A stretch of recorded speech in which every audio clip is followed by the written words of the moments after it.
होगी बातें।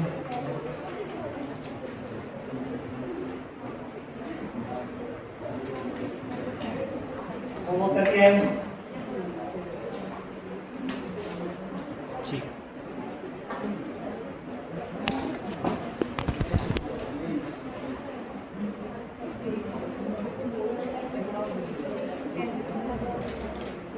गायत्री कितने टाइप की सेल होती है? सॉरी जी सेल क्या होता है? जी कितने तरह के जी होते हैं? बहुत सारे बता दो सर, नाम बता दो। हाँ बताओ।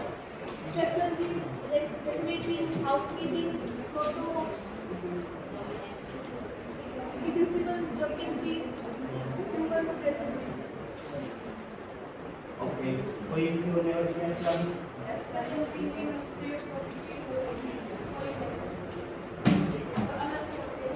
तुम्हारे जीनोम जीनोम अलग बात। तुम्हारे लिए सिर्फ दो ही काम किए। पहला तो है जंपिंग जी,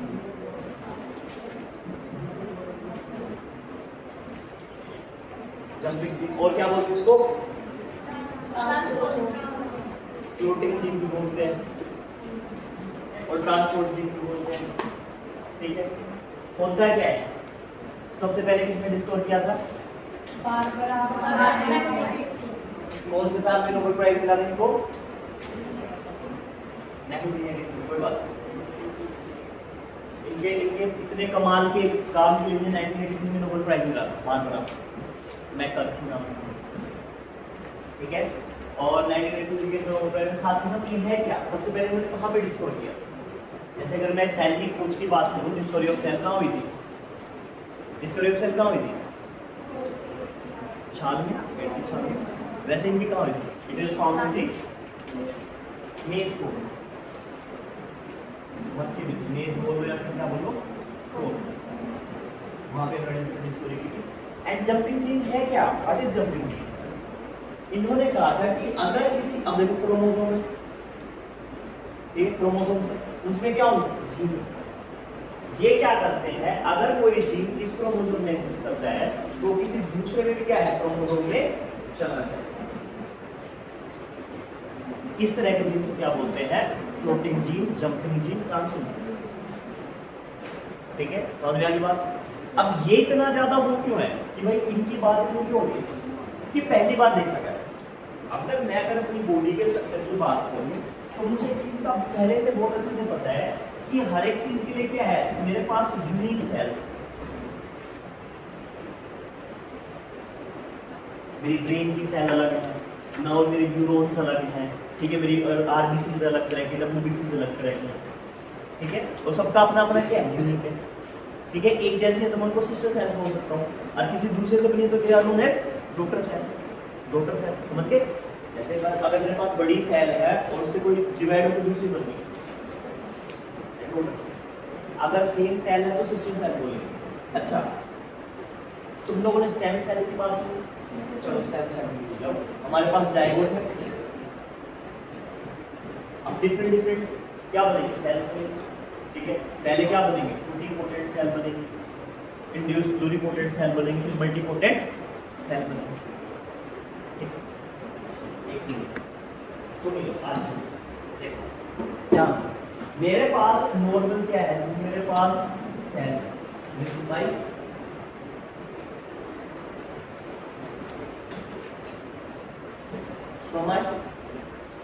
फ्यूजन हुआ। ठीक है, एक ही तरह की सेल बनी फ्यूजन होने के बाद आइगोट एम्ब्रियो।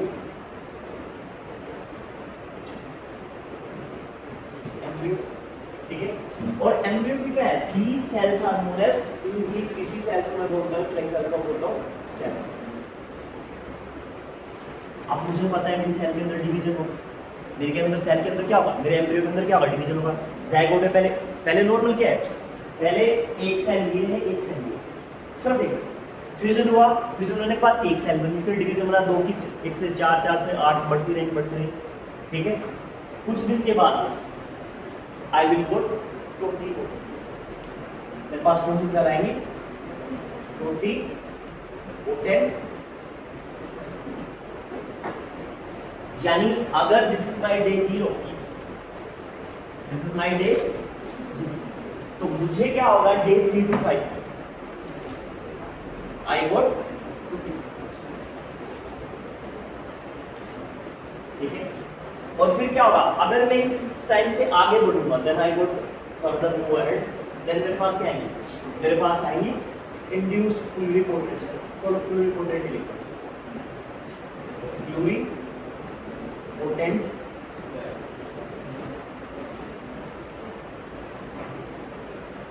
देखो इसमें भी एक होता है, इसमें भी 2 डिवीजन होते हैं। अगर मेरा डे पहले स्टेम सेल का पहला ही टाइम स्टार्टिंग में, then this is known as stem cell, और कुछ टाइम के बाद में यही स्टेम सेल की जरूरत लगेगी, this stem cell is converted into mature stem cell. Chronology समझना, मेरे पास एग है, मेरे पास स्पर्म्स है, एम्ब्रियो बना, एम्ब्रियो बनने के बाद मेरे पास क्या नॉर्मल स्टेम सेल, लेकिन कुछ टाइम के बाद में यही क्या हो जाएगा मैच्योर स्टेम सेल, लाइफ है जो पूरा परिपक्व हो जाएगा, तो it known as mature cell. और मैच्योर सेल में कन्वर्टेड इनटू 3 to 5 डेज में क्या बनेंगे, प्लूरिपोटेंट सेल, एंड देन उसके बाद में प्लूरिपोटेंट सेल, एंड देन मेरे पास में क्या होगा मल्टीपोटेंट सेल्स,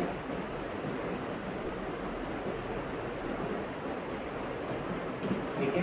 और फिर मेरे पास क्या बनेगा, हाँ यूनिटी पोली भी होती है, ठीक है।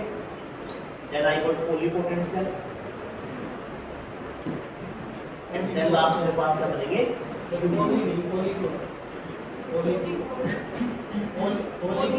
हाँ यस राइट पोली।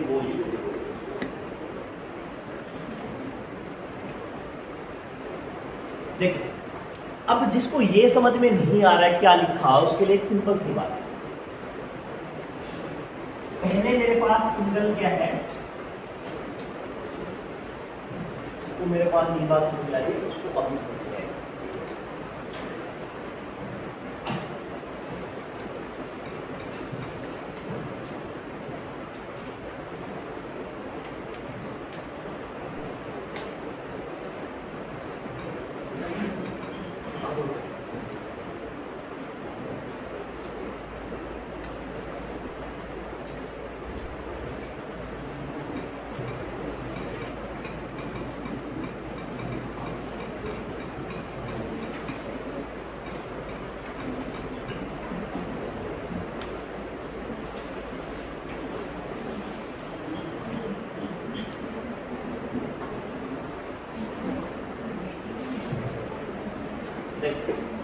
एग है, स्पर्म आया,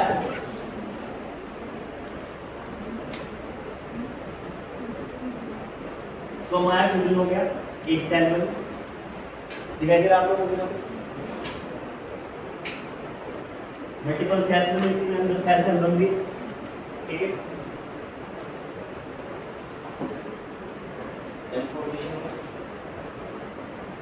प्लेसेंटा नॉर्मल, ठीक है। फिर आईज वगैरह बनी, पहले हार्ट बनेगा, आईज वगैरह बनी, अंदर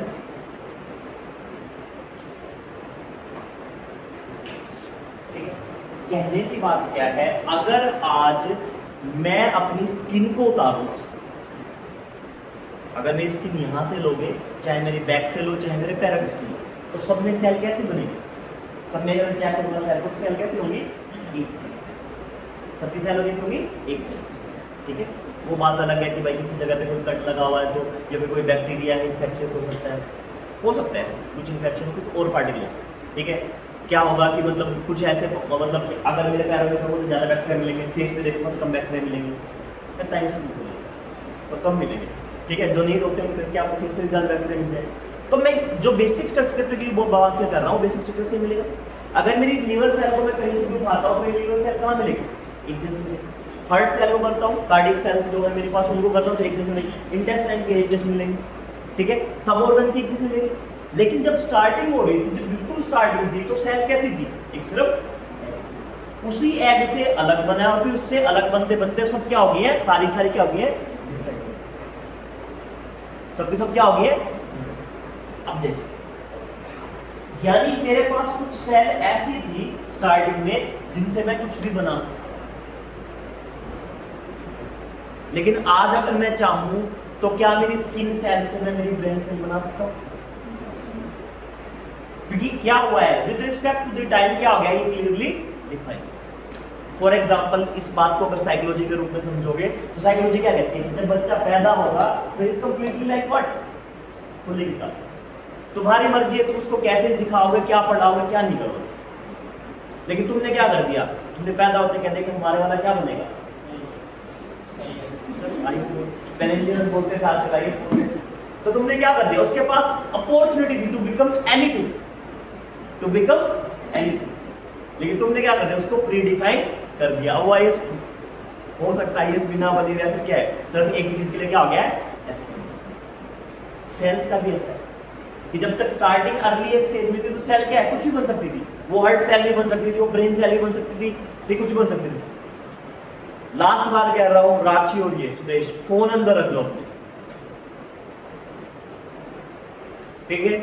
क्या देख रहे हो भाई, क्या इंपॉर्टेंट है, किसका, कितनी है, 4 है 5 है या 1 है, तो फिर किसको, मम्मी का है, मम्मी का है, तो फिर इन दो से इंपॉर्टेंट हो ही नहीं सकता। पापा वैसे मैसेज नहीं करते हैं, क्या कर रहे हो, बिजनेस करो, क्लास में बैठे कहाँ भी करो यार, नहीं करते। सुनो, तो अपॉर्चुनिटी क्या थी कि सेल अपने आप में डिवाइड होकर क्या बन सकती है, इट विल बिकम एनिमल। तो सेम क्या है, सेम ये, सेम मेरे पास क्या है, यही है कि मेरे पास स्टार्टिंग में एक ऐसा था और मेरे स्टेम सेल क्या है, अगर मेरी टूटीपोटेंट सेल है दे विल बिकम, लेकिन टूटीपोटेंट सेल का क्या होगा, दे हैव एन वेरी, तो मैं क्या रखता हूं, हमेशा मैं करूंगा मेरे पास प्लूरिपोटेंट सेल, इनका नंबर भी क्या होता है, यहाँ पे नंबर क्या है 1 2 4 5 6 होता होता है, यहाँ तक आते क्या होगा, फिर क्या आगे आगे जब मल्टीपोटेंट सेल हो जाएंगे तो 6 हो जाएंगे। यानी ऐसा हो सकता है कुछ सेल कैसे होगी, कुछ तो सिर्फ सेल ही बनेगी, यहाँ पे क्या है, यहाँ पे आके ऐसी चीज ऐसे हो सकती है कुछ तो मसल ही बनेगी, अब मसल भी अलग अलग तरीके की होती है, कुछ क्या बनेगी, कुछ बोन के लिए बन सकती है, ठीक है, कुछ कार्टिलेज बनेगी, कार्टिलेज के लिए अलग अलग, कुछ मेरे सॉफ्ट टिश्यू, कुछ सेल ऐसे बनेंगे जो सिर्फ सॉफ्ट टिश्यू बनेंगे, कुछ मेरे क्या होंगे हार्ड टिश्यू वाली सेल बनेगी, ठीक है, कुछ कैसे हो सकता है जो मीडियम का फ्लेक्सिबल सेल्स हो, ठीक है। तो यहाँ पे क्या होता है, पर यहाँ पे क्या है, यहाँ पे ये कैन बी, तो अगर मैं चाहूँ, अगर मुझे कोई ऐसी बीमारी है जिसका इलाज नहीं पॉसिबल है, जिसका इलाज नहीं पॉसिबल है, और मुझे पता है कि अगर मेरी सेल डिके हो रही है वहां पे मैं उठा के क्या डाल दूँ, ऐसी सेल प्लेस कर दूँ जो अपने आप क्या है बाकी दूसरी सेल में बदल जाए, तो क्या मैं रिप्लेस कर सकता हूँ। और यही टेक्निक नॉर्मल सीधे भाषा में स्टेम थेरेपी बोली जाती है। क्या बोली जाती है, अब सवाल ये उठता है,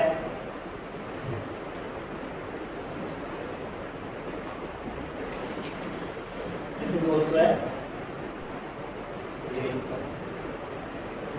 इज आल्सो है, अगर आपने ये सेल निकाल ली तो यहाँ से आप लाइफ क्या कर रहे हो, खत्म कर, यहाँ पे आप लाइफ क्या कर रहे हो, तो सवाल ये उठता है कि क्या उसका राइट है, कैसे सेल खराब करना सही है, आगे चल के बच्चा बनता होगा, लेकिन आपने क्या कर दिया, सारी सारी प्लूरिपोटेंट सेल ले ली और वहां पे एक लाइफ क्या कर दिया आपने, डेस्ट्रॉय, और राइट टू लाइफ क्या है, तो क्या कोई इश्यू आएगा, कुछ होता है, कुछ इश्यू होगा, है कोई,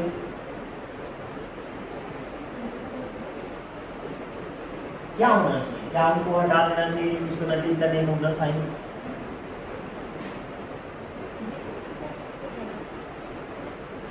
ओपिनियन पूछ रहा हूँ, सही गलत का जवाब नहीं पूछ रहा हूँ, क्या होना चाहिए, क्या होना चाहिए सुना, रिस्क लेना चाहिए, ओके, क्या होना चाहिए आदमी, अच्छा चलो मैं इसको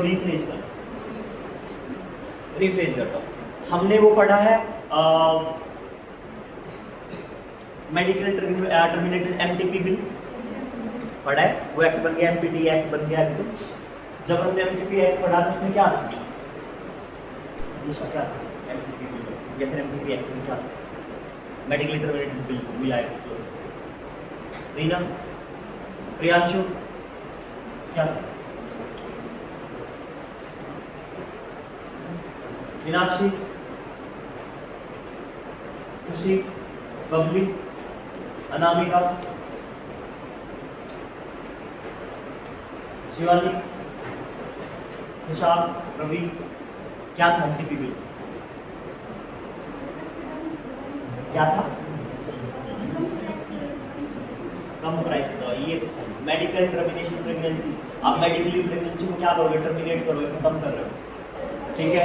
जयदेव नहीं, नहीं करना है। हाँ नहीं, IPL is a very different. That is not the medical termination. That is the field terminated pregnancy. क्या होगा तुम्हारा? जयदेव की बात करें।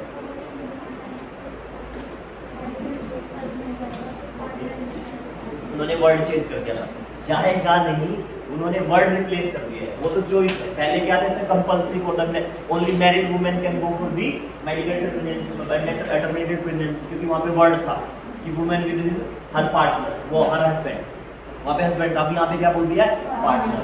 सो it gives the chance to terminate the pregnancy. क्या है? अनमैरिड भी क्या जा सकती है और इस एक्ट के through they are also allowed. और क्या था? पहले 20 वीक था, अभी कितना हो गया है? 24 वीक्स। और क्या था? पहले कितने डॉक्टरों की वो चाहिए थी? 2, हाँ 2 या 3 की चाहिए थी। एंड देन अभी क्या है? अभी 1 की, 1 से ही करेगा। 1 क्या करेगा? 1 नहीं, वो रिश्ता नहीं है। वो था रेप सर्वाइवल के लिए, रेप जो विक्टिम्स है उनके लिए। अगर कोई रेप विक्टिम है और क्या हो गया है, then pregnancy will be goes up to कहाँ तक? मोर देन 24 वीक्स चली गई, या फिर कोई और बात है, कोई कॉम्प्लिकेशंस आ गई है ड्यूरिंग प्रेगनेंसी। अगर 24 वीक्स तक है तो कोई भी डॉक्टर, कोई भी गायनोकोलॉजिस्ट जो लाइसेंस डॉक्टर है, सी और he can perform the surgery और the medical termination pregnancy. But अगर more than 24 weeks है, then it will require the special requirement for approval from the doctor of the AIDS। और वो क्या देगा? भाई क्या होगा तुम्हारा? हंस रहे हो? ये हंसने की बात नहीं थी, पढ़ लिया करो। एंड देन अच्छा, उसने रेप सर्वाइवल का मैंने क्या बताया था? अगर ये देखो, अगर यही बात है कहाँ पे रेप सर्वाइवल, और कोर्ट अलाउ नहीं करता है इसको रेप सर्वाइवल, तुम्हें ये काम नहीं आएगा। ये तो लिख के चले जाओगे, तुम खत्म कर दोगे, ये लाइफ में काम नहीं आएगा, इनकी एप्लीकेशंस काम आएंगी। ये तो पेपर पास करने के लिए, उसके बाद में डीएम बनने के बाद में if you are become DM और तुम्हारे वहां पे क्या है, कोई रेप सर्वाइवर है, ठीक है, बेचारी बहुत परेशान थी, और क्या है, अंडर एज है, ये फिर चलो अंडर एज है, कॉम्प्लिकेशंस अलग हो जाती हैं, ठीक है। लिमिटेड एज है, 18 प्लस 19 ईयर्स ओल्ड है lady, and she underwent for the survivor है, रेप की सर्वाइवर है, एंड सी द विक्टिम। क्या करोगे? और उसको पता नहीं था, लेकिन 24 वीक से ज्यादा प्रेगनेंसी चली गई, फिर क्या करोगे? फेवर करोगे या फिर कानून का लॉ को लेके बैठे रहोगे? क्या करोगे रवि? निखिल क्या करोगे? क्या है? बैठ क्या बैठ के बताओ, क्या हो गया? क्या करेंगे? जाके सिंपत्ति देंगे। उसको सिंपत्ति की जरूरत होने ना है, सिंपत्ति देने वाले फैमिली परिवार है। तुम्हें लगता है किसी के घर पे कोई मर जाता है, कोई इंसिडेंट हो जाता है, ऐसा है, कुछ भी हो जाता है, यानी ये तो रेप की बात है, कोई मिसफॉर्चुनेट हैपनिंग हो जाती है, कुछ भी हो जाता है, तो कोई जो देने आता है सिंपत्ति, वो एक्चुअली सिंपत्ति देने आते हैं, और उस टाइम पे किसी को किसी की सिंपत्ति की जरूरत होती ही नहीं है। Do we need sympathy? नहीं, people need solution. And what is the solution? कानून तो रहेगा ऐसे ही, कोर्ट डिसाइड करेगा, लेकिन एक बात और है, व्हाट इफ एक सिचुएशन हो रहा है, चलो हम कानून को पकड़ के बैठे रहते हैं, कल को क्या हो जाता है, कल को बेबी डिलीवर हो जाता है, ठीक है, क्या वो मदर अपने बेटे को या फिर बेटी से जो भी ऑफस्प्रिंग आया है उससे प्यार कर पाएगी? क्या उसको अपना मदरहुड दे पाएगी? आंसर इज नो, बिकॉज वो तो उसे हमेशा उस इंसिडेंट की याद दिलाएगा। सिंपल सी बात है ना, वो उठते बैठते जितना बड़ा हो उसको वही याद दिलाएगा। And then what will happen? It's a problem. जो सबसे अच्छा बॉन्ड है between mother and child, what will गया, उसकी पूरी बैंड बच गई। एंड व्हाट, और बच्चे की क्या गलती है? Does he know any of it? तो आपने एक लाइफ भी खराब कर दी, अब क्या पक्ष होगा? चलो मैंने एक स्टेप और बढ़ा दिया, अब क्या पक्ष होगा? भाई सुना मत करा करो, बोला भी क्या करो, क्या बक्स होगा? हाँ क्या होगा? तो वो तो अलाउ है ही। तो अगर क्या है, in the name of the science आप कर सकते हो ये, इट कैन बी अलाउड। और कितना अलाउड है? कल ही बताया था, यूके साइंस, यूके क्या कहती है, यूके साइंस एकेडमी क्या कहती है, यूके साइंस कमेटी वो क्या कहती है कि भाई अगर आपको जीन एडिटिंग करनी है, कुछ भी करनी है, सेल, अब आप इस सेल प्लुरिपोटेंट को निकाल रहे हो, यहाँ पे कोई सेल में एडिटिंग कर रहे हो, कुछ कर रहे हो, कब तक अलाउ है? Up to 28 days. कल बताया था ना, जो HIV वाला केस दिया था, चाइना ने ऐसे कुछ कर दिया है, तो कहा अप टू 28 डेज। और ये सब क्या प्लुरिपोटेंट सेल कहां तक है? अप टू 28 डेज है। तो yes you can perform it, ठीक है। और अगर रेप सर्वाइवर है तो this is very high chance. अब बात ये अलग आती है कि फंडामेंटल राइट किसका है, क्या बच्चे का फंडामेंटल राइट प्रिवेल करेगा या मदर का प्रिवेल करेगा? तो बच्चे का, ओके। डज ही और सी हैज एनी ब्रेन?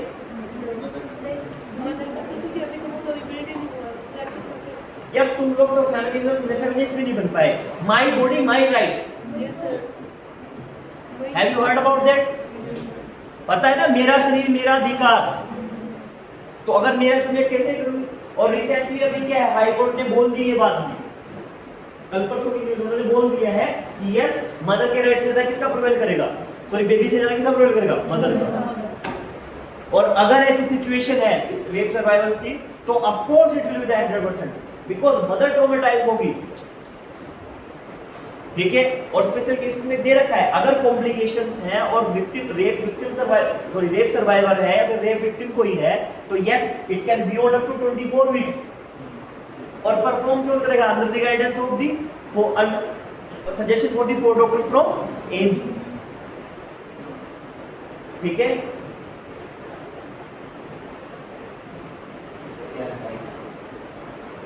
जब भी वाला आ गया, ठीक है। दूसरा क्या है, क्या लिखा? प्लियोबाइट, क्या है? प्लियोट्रोपी।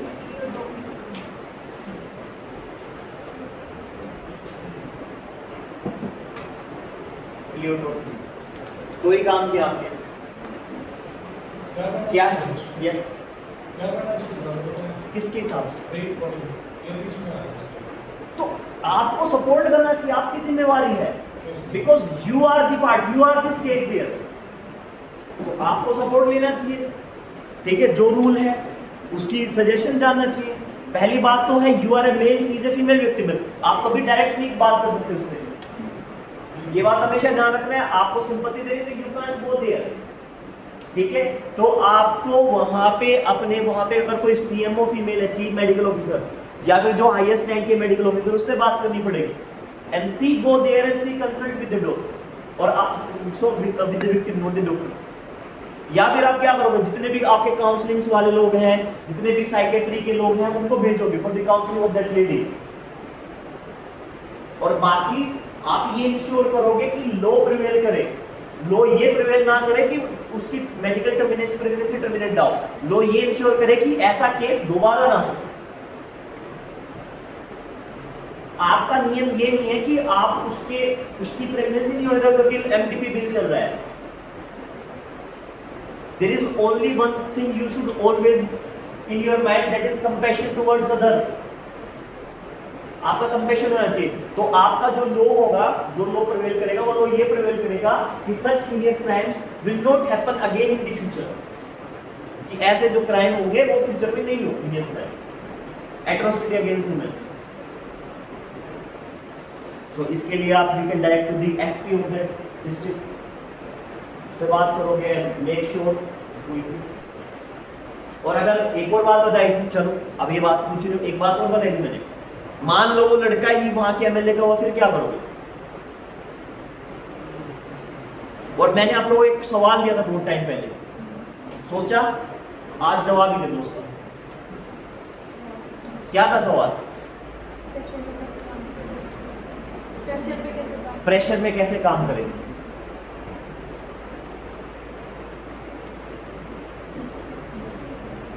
मुझे सबसे शानदार चीजों में से एक चीज सबसे शानदार ये लगती है कि you will never get the second chance to make the first impression. Meenakshi क्या कर रहे हो? ठीक है, तो ध्यान दो, फोन तो नहीं चला रहे हो। You will never get the second chance to make the first impression. So always you have the chance to make the first impression. So gladius.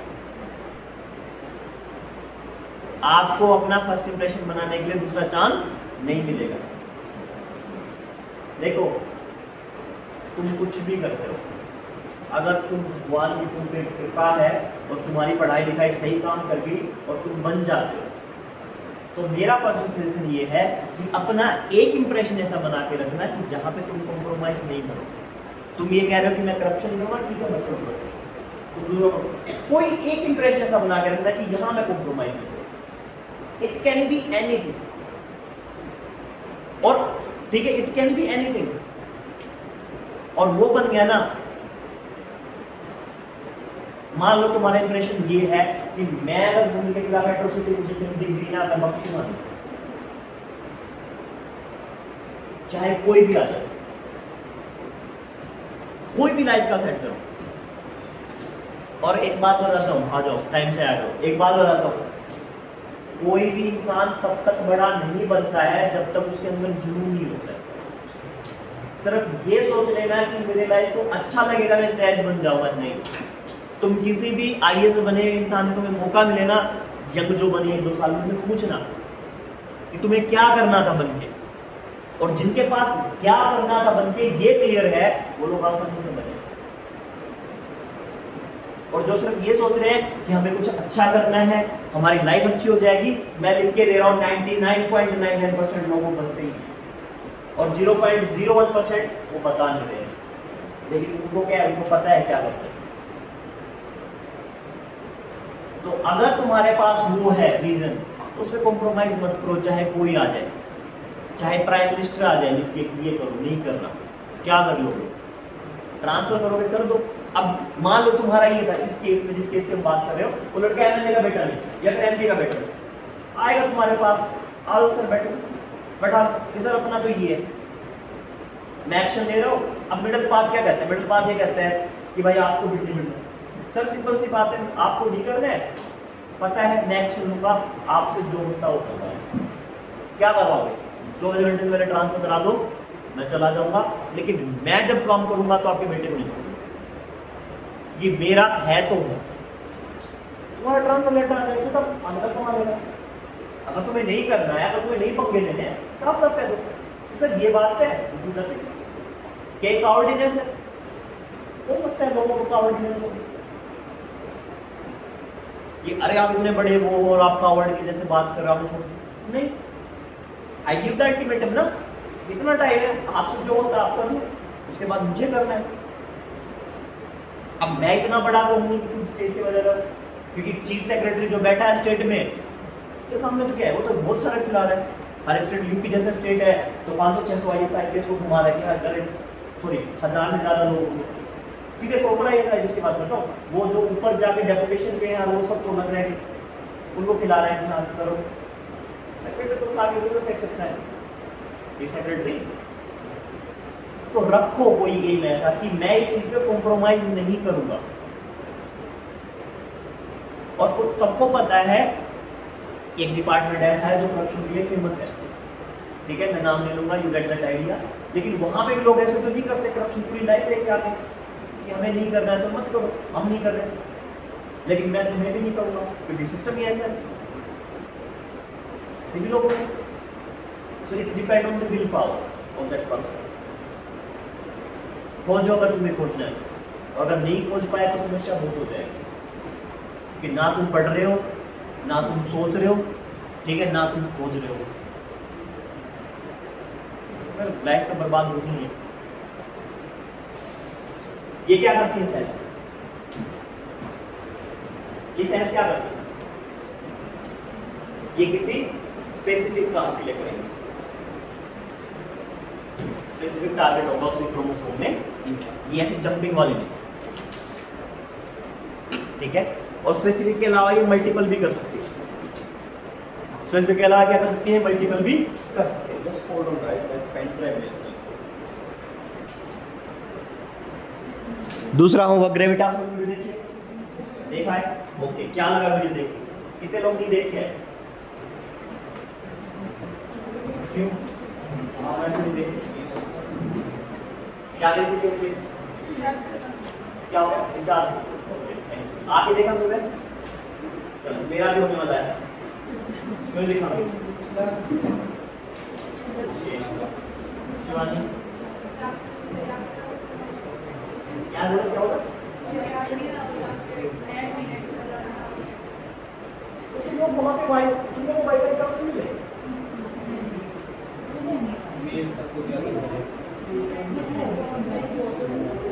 Password मिले ना, तो मिले पासवर्ड मिले तो कनेक्ट होने के लिए आप वहाँ पे जाओ ना जहाँ पे कोई और रह रहा है। देखो हर एक जगह का अलग अलग पासवर्ड है।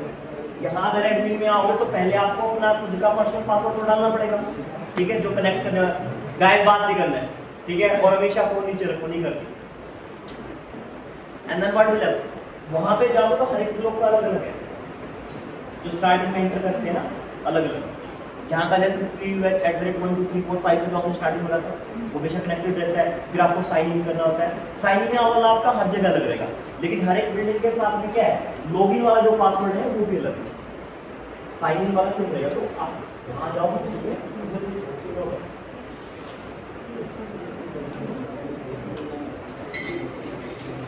अगर कोई काम नहीं बने ना तो वहाँ पे जाओ, एप्लीकेशन लिखो, सरकारी तंत्र में कुछ नहीं कर सकते, एप्लीकेशन फेंक दिया करो। This is very best thing for the government. तुम्हें कुछ नहीं आता, अपनी भावनाएं लिखो, कम से कम बनाना तो आ रहा है, ड्राफ्ट करना आ रहा है, हाउ टू राइट एप्लीकेशन। अच्छा, ग्रेविटास वाला, एलियंस वाला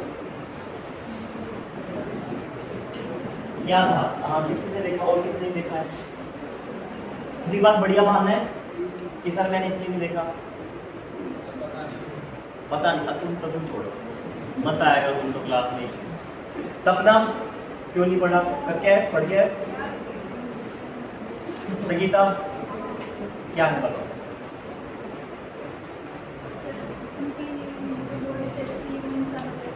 सुदेश नहीं बोल रहे। हाँ, क्या मिले? दो बॉडी मिली है। ओके, और क्या है, क्या बात है जो ये एग्री करती है कि वो एलियन हो?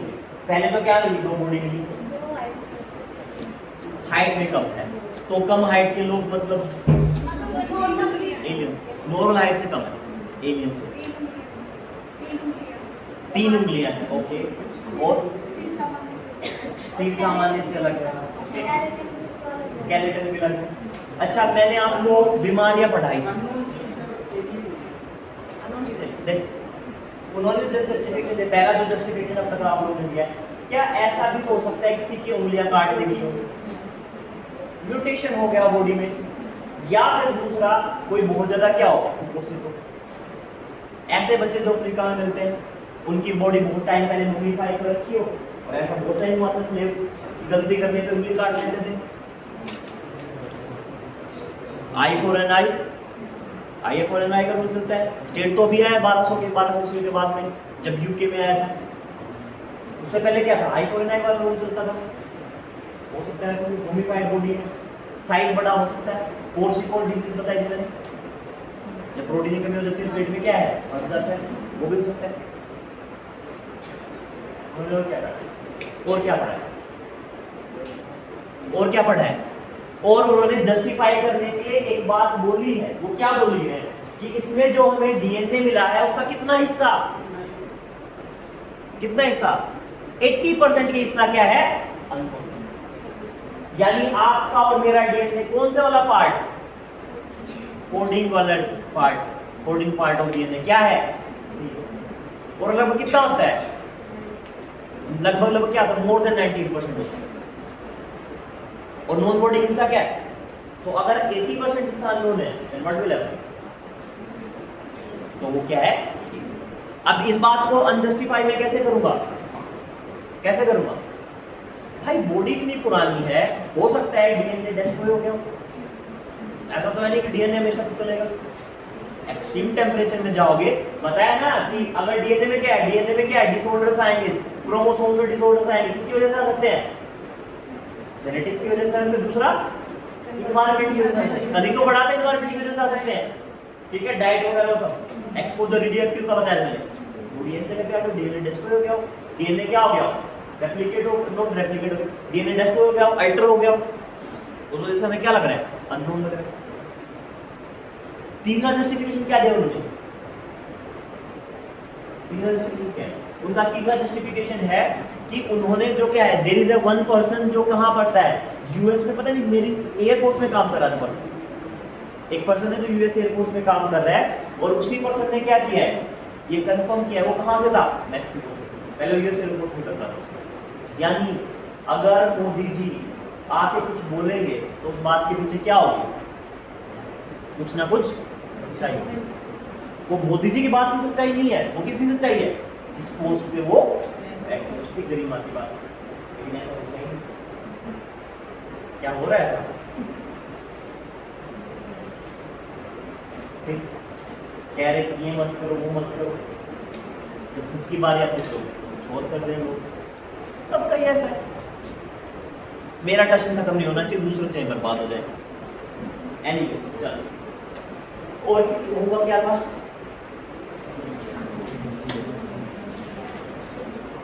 एक चीज है जो शायद तुम्हें याद भी नहीं होगी, मैं बता देता हूँ। इंद्रधनुष पढ़ लिया, गावी पढ़ा है, पढ़ लिया गावी। मैं एक दिन का टाइम और दे रहा हूं, इंद्रधनुष यूनिवर्सल इम्यूनाइजेशन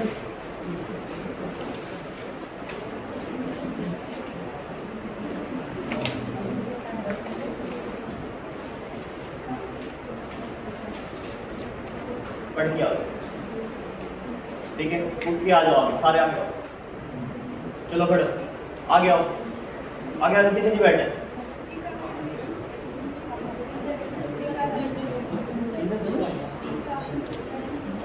वैक्सीनेशन क्या है, इंद्रधनुष 4.0 के बारे में पढ़ना आपको, मैं बता देता हूं इंद्रधनुष में आपको क्या क्या पढ़ना है। इंद्रधनुष में आपको दोनों खड़े हो जाके लो, इंद्रधनुष में आपको क्या करना है, बेसिकली आपको पढ़ना है कौन सी बीमारियां इन्वॉल्व कर रखी, कौन सी बीमारियां इन्वॉल्व नहीं, पीछे नहीं बैठा जाओ, ठीक है, कौन सी डिजीज, 60 डिजीज है, किस किस की वैक्सीनेशन होती है, कौन सी एज पे होती है, दैट विल ओवर कंप्लीट,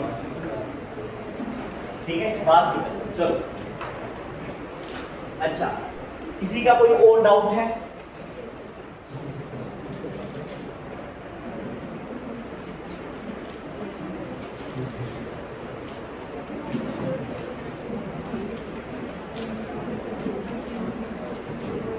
बात भी करने बस, ठीक है, एक डाउट ये था मुझे, बायो का मतलब क्या है, लिविंग, और इंजीनियरिंग का मतलब क्या है,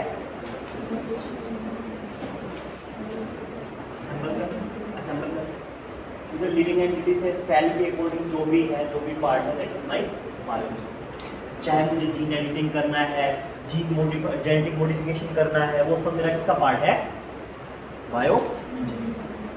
रेप्लिकेशन, ये सब पार्ट इसका है। बायो प्रोसेसिंग क्या है, अब मेरे पास कोई एक सेल है, मेरे पास क्या है, कोई, अब इस सेल को मुझे स्टेराइल करना है, स्टेराइल का मतलब समझते हो, फ्री ऑफ माइक्रोब्स।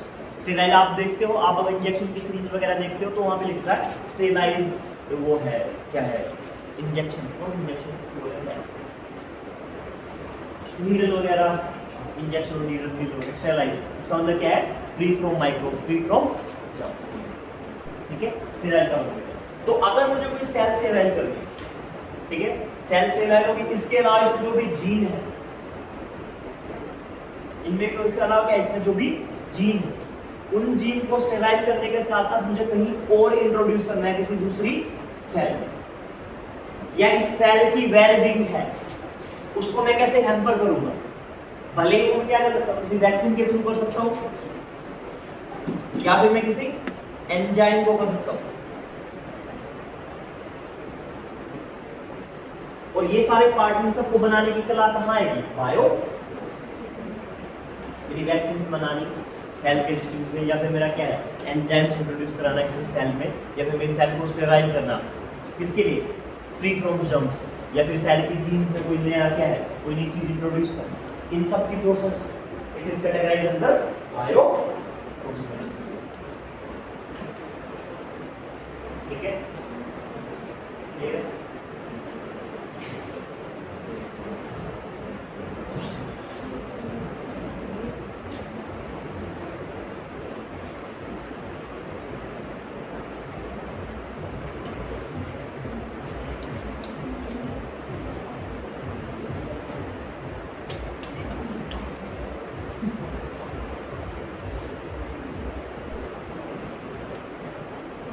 यहाँ पे बात की हमने, यहाँ तक बात की हीमोफीलिया पे। हीमोफीलिया किस पे होगा, फैक्टर 8 से, और हीमोफीलिया बी किससे होगा, फैक्टर 9। ठीक है,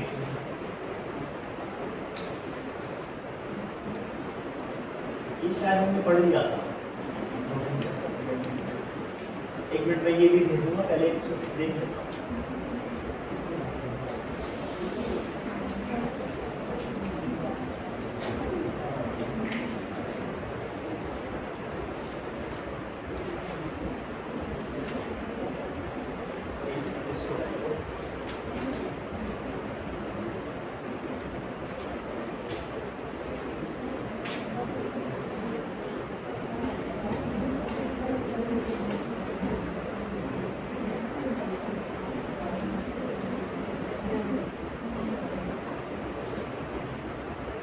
जेनेटिक थेरेपी की बात की थी।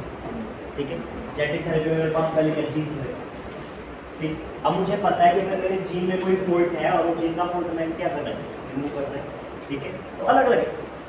ठीक है, तो उनमें जो सबसे क्लासिफिकेशन है जो क्या है, जीन थेरेपी। और जीन थेरेपी में कैटेगराइजेशन हुआ किसका, जो कल हमने टेक्निक पढ़ी थी अलग, चाहे वो जीन टेस्टिंग लगा लो, ठीक है, या फिर वो क्या क्रिप्टो, वो क्रिप्टो टेस्टिंग है, क्रिप्टो टाइप, हाँ क्रिप्टो टाइप, ठीक है, वो सब इसका ही पार्ट।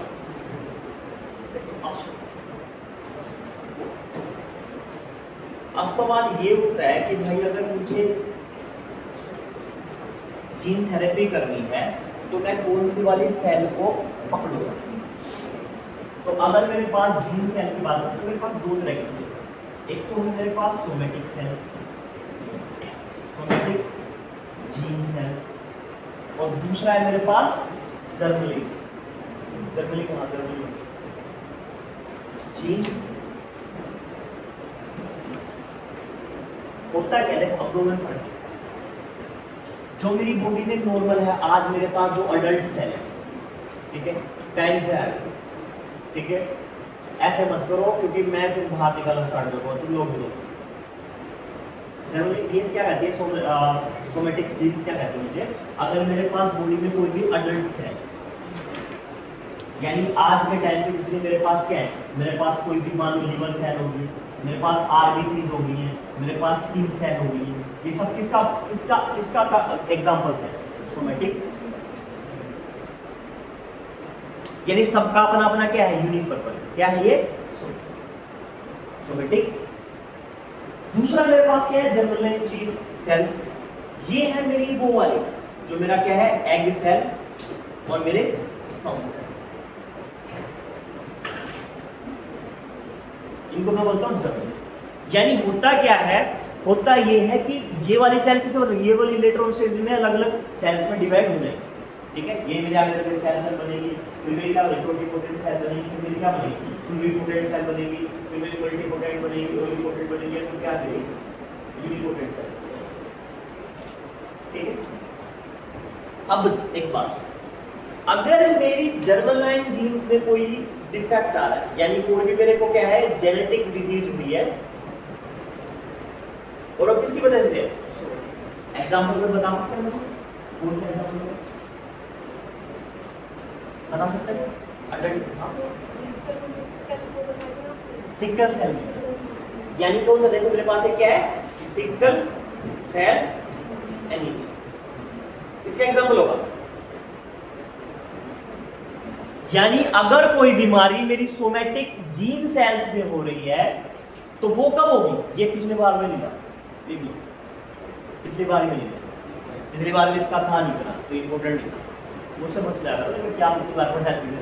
तो अब क्या है कि सोमेटिक सेल्स क्या करेंगी, सोमेटिक सेल्स अगर मेरी सोमेटिक जीन सेल्स में कोई भी प्रॉब्लम आई है तो वो क्या होगी, वो मेरे अडल्ट होने के बाद, और there will be very high chance कि मैं उनको क्या कर सकता हूं, ठीक कर सकता हूं। और जो मैं थेरेपी यूज करूंगा that is my known as somatic cell gene, यानी अगर मुझे सोमेटिक सेल्स में कमी, जो मेरे क्या है, जो मेरी मैं अडल्ट होने के बाद, बड़ा होने के बाद मुझे बीमारी लगी, हीमोफीलिया हो गया, हीमोफीलिया ए हो गया, हीमोफीलिया बी हो गया, सिकल सेल एनीमिया हो गया,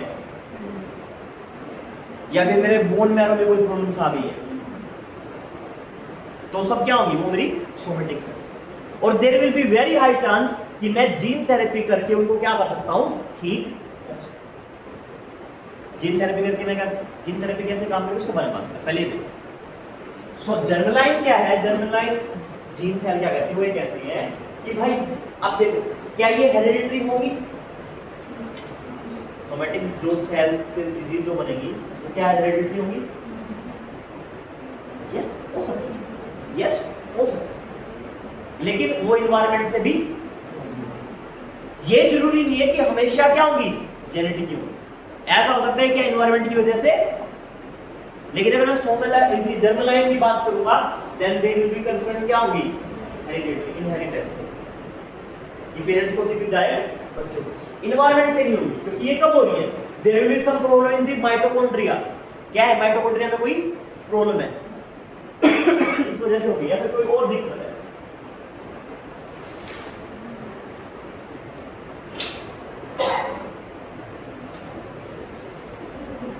अपने आप को ऐसा मत बनाओ कि तुम्हें गर्मी लग रही हो, तुम पढ़ भी नहीं पा रहे,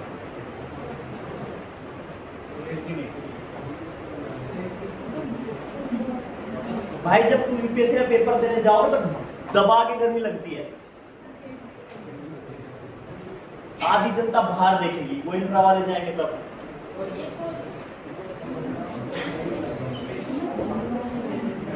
ऐसे लगे हुए, इतना नहीं होना चाहिए इंसान को, वो नहीं मिलेगा ये आप, या एक नॉर्मल फिनोमेना, आपकी बॉडी को झेलना चाहिए इतना।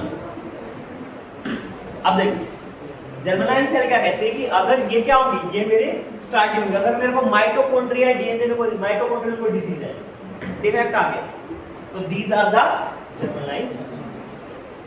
और अगर मैं इनको ठीक करूंगा तो मुझे कौन सी थेरेपी यूज करनी पड़ेगी, जर्मलाइन जीन। अब बात ये उठता है कि सर इजी कौन सी है, कॉम्प्लेक्स कौन सी है,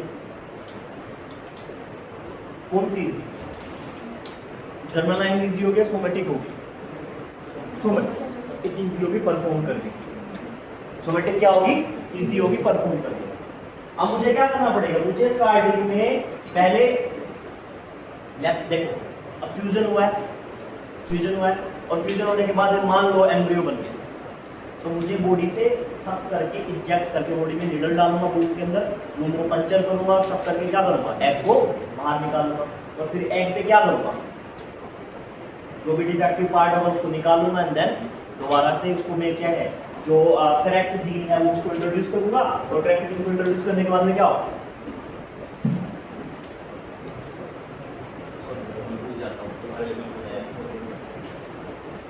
पहला स्टेप क्या होगा,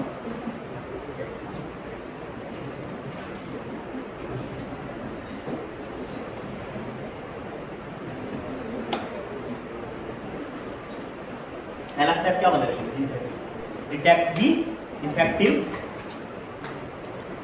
जहां पे मेरा आउटपुट हो जाएगा डिटेक्ट करूंगा, पहले पता होना चाहिए बीमारी कहाँ है, ठीक है। डिटेक्शन के बाद में क्या होगा,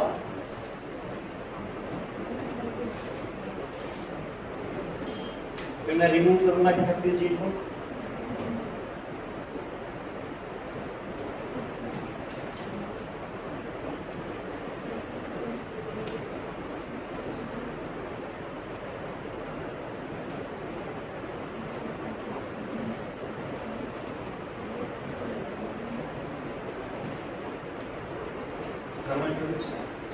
ठीक है। अब इसके बाद में होने के बाद में क्या, अब इसके बाद में अगर मेरा क्या है, अब मेरे पास डिपेंड ही करेगा, अगर यहाँ पे मेरे पास सोमेटिक सेल है, मेरे पास क्या है, सोमेटिक सेल। तो कहाँ इंट्रोड्यूस होगा, कहाँ इंट्रोड्यूस होगा, उसी बॉडी पार्ट में लगा दो, या फिर मेरा जो ऑर्गन में क्या करूँगा उसको। और अगर मेरे पास क्या है, मेरे पास अगर इसकी बजाय क्या है, जर्मनलीन है, जीन थेरेपी का part, then I will be introduced through IVF।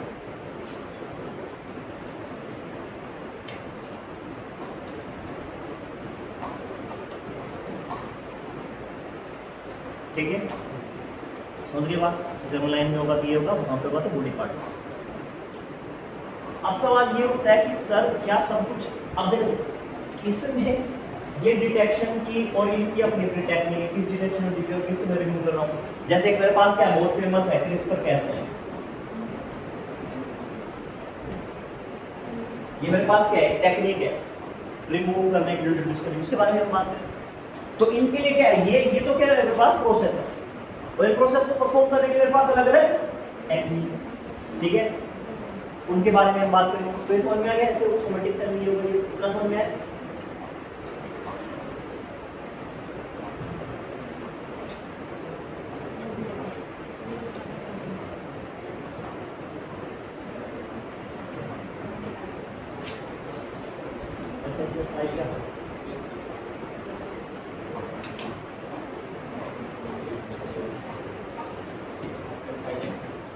अब यहाँ पे एक चीज है,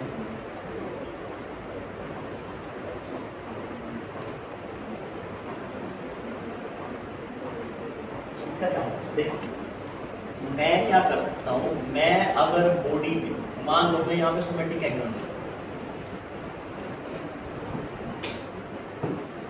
मैं डायरेक्ट जीन को उठा के ऐसे नहीं फेंक सकता कि जा gene I can't do this. मुझे उसको कैरी करने के लिए कोई ना कोई क्या चाहिए, कोई ना कोई वेपन।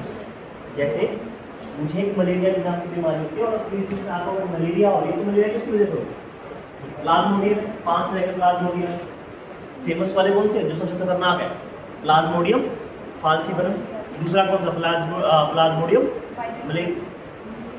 मलेरियम है, वाईवैक्स भी है, वीवैक्स, डिपेंड करता है, VIVX, तुम वाईवैक्स बोल रहे हो, वीवैक्स बोल रहे हो, ठीक है, कंडेंसेशन। तो ये वैसे डेंजरस है, लेकिन इनके लिए क्या है, ये ऐसे नहीं कि हवा में उड़ रहे हैं आगे, उनको कौन कैरी कर रहा है, फीमेल एनाफीज मॉस्किटो कैरी कर रहा है। और फिर क्या करेंगे, वो इंसेक्ट करेंगे, उनको ब्लड क्यों चाहिए, अपना रिप्रोडक्शन कराने के लिए, हेल्प कराने के लिए, और चाहे अनचाहे रूप में क्या कर देती है, they will introduce that plasmodium falciparum in और। उससे ही मुझे क्या करना पड़ेगा, मुझे एक यहाँ पे कोई ना कोई वेक्टर। अच्छा, अब सवाल ये उठता है कि सर जीन थेरेपी का ये आइडिया आया कहां से, मतलब हुआ कहां, क्या हुआ। तो सोचो, बहुत टाइम पहले दो साइंटिस्ट थे, मुझे उनका नाम नहीं पता है, सॉरी फॉर दैट। नहीं, मेंडल यहाँ तक, मेंडल तो बहुत पहले थे, मेंडल बेचारे बहुत पहले थे, वेरी साइंटिफिक बायो, ये तो हम 7-8 दिन में करा देते हैं, पढ़ने बैठो फिर पीएचडी हो जाती है कोई सोमेटिक सेल्स की। ठीक है, मजबूरी है कि कुछ टॉपिक छोड़ूंगा, बोल दो पार्ट गिरीश टाइम से आया तो सेंटर के लिए। अब देखो क्या है, हाँ क्या बता दो, सबसे पहले क्या है कि बैक्टीरिया देखना,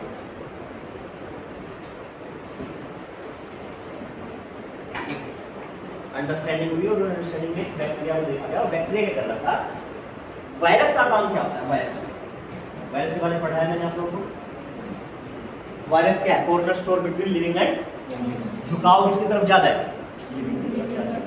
जब तक बाहर है तब तक कैसे एक्ट करेंगे, नॉन लिविंग, और अंदर बॉडी के अंदर आते क्या हो जाएंगे, लिविंग बनेगा। लिविंग बनेगा मतलब व्हाट विल हैपन, वो अपना होस्ट बनाएंगे, क्या करेंगे, कब्जा करेंगे तुम्हारी बॉडी के सेल्स के ऊपर, और अपनी सेल्स को क्या करेंगे, रेप्लिकेट करना, अपनी जैसी सेल को मल्टीप्लिकेशन करेंगे, मल्टीप्लिकेशन नहीं करेंगे, मोस्टली रेप्लिकेशन करेंगे, अपने जैसी अपनी जैसी और फोटोकॉपी बनाना स्टार्ट करेंगे।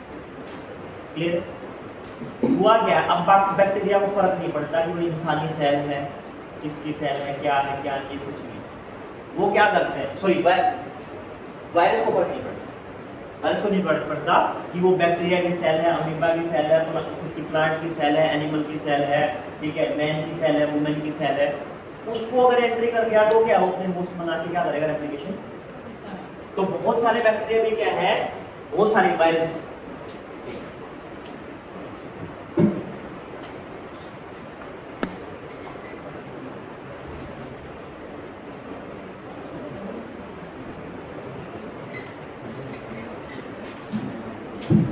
बहुत सारे वायरस भी क्या है वो बैक्टीरिया को क्या कर देते हैं, इन्फेक्ट कर देते हैं, ठीक है। और इस तरह को बोलते हैं बैक्टीरियोफेगस।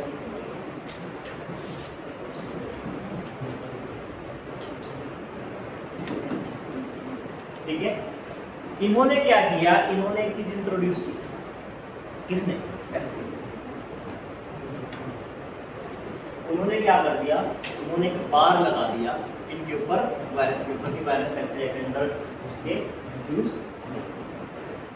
या कि यानी उन्होंने क्या कर दिया, अपनी सेल्स में क्या कर दिया, बदलाव,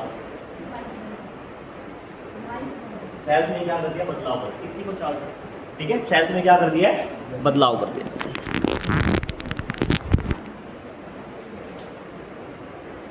और जब सेल्स में बदलाव आया, व्हाट विल हैपन,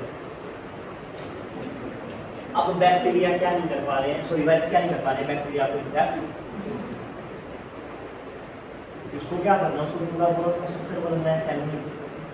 तो जल्दी से क्या है, इसे इनको आइडिया है इस बात कि हम क्या कर सकते हैं, हम इंसानी ह्यूमन सेल के अंदर भी क्या कर सकते हैं, बाहर से कुछ चीज इंट्रोड्यूस। अब सोमेटिक सेल्स का सबसे बड़ा काम क्या होता है, they will goes under the cancer.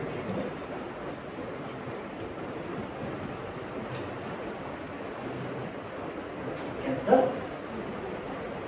Somatic cell में सबसे क्लासिकल और सबसे इफेक्टिव तरीका है वो करने का, वो क्या है, कैंसर ट्रीटमेंट। और इसको बोलते हैं कार्डी सेल जीन, इसको बोलते हैं Cardy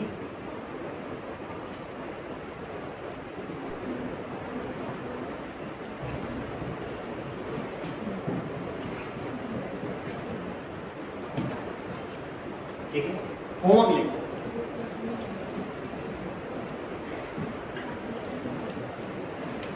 T cells and B cells,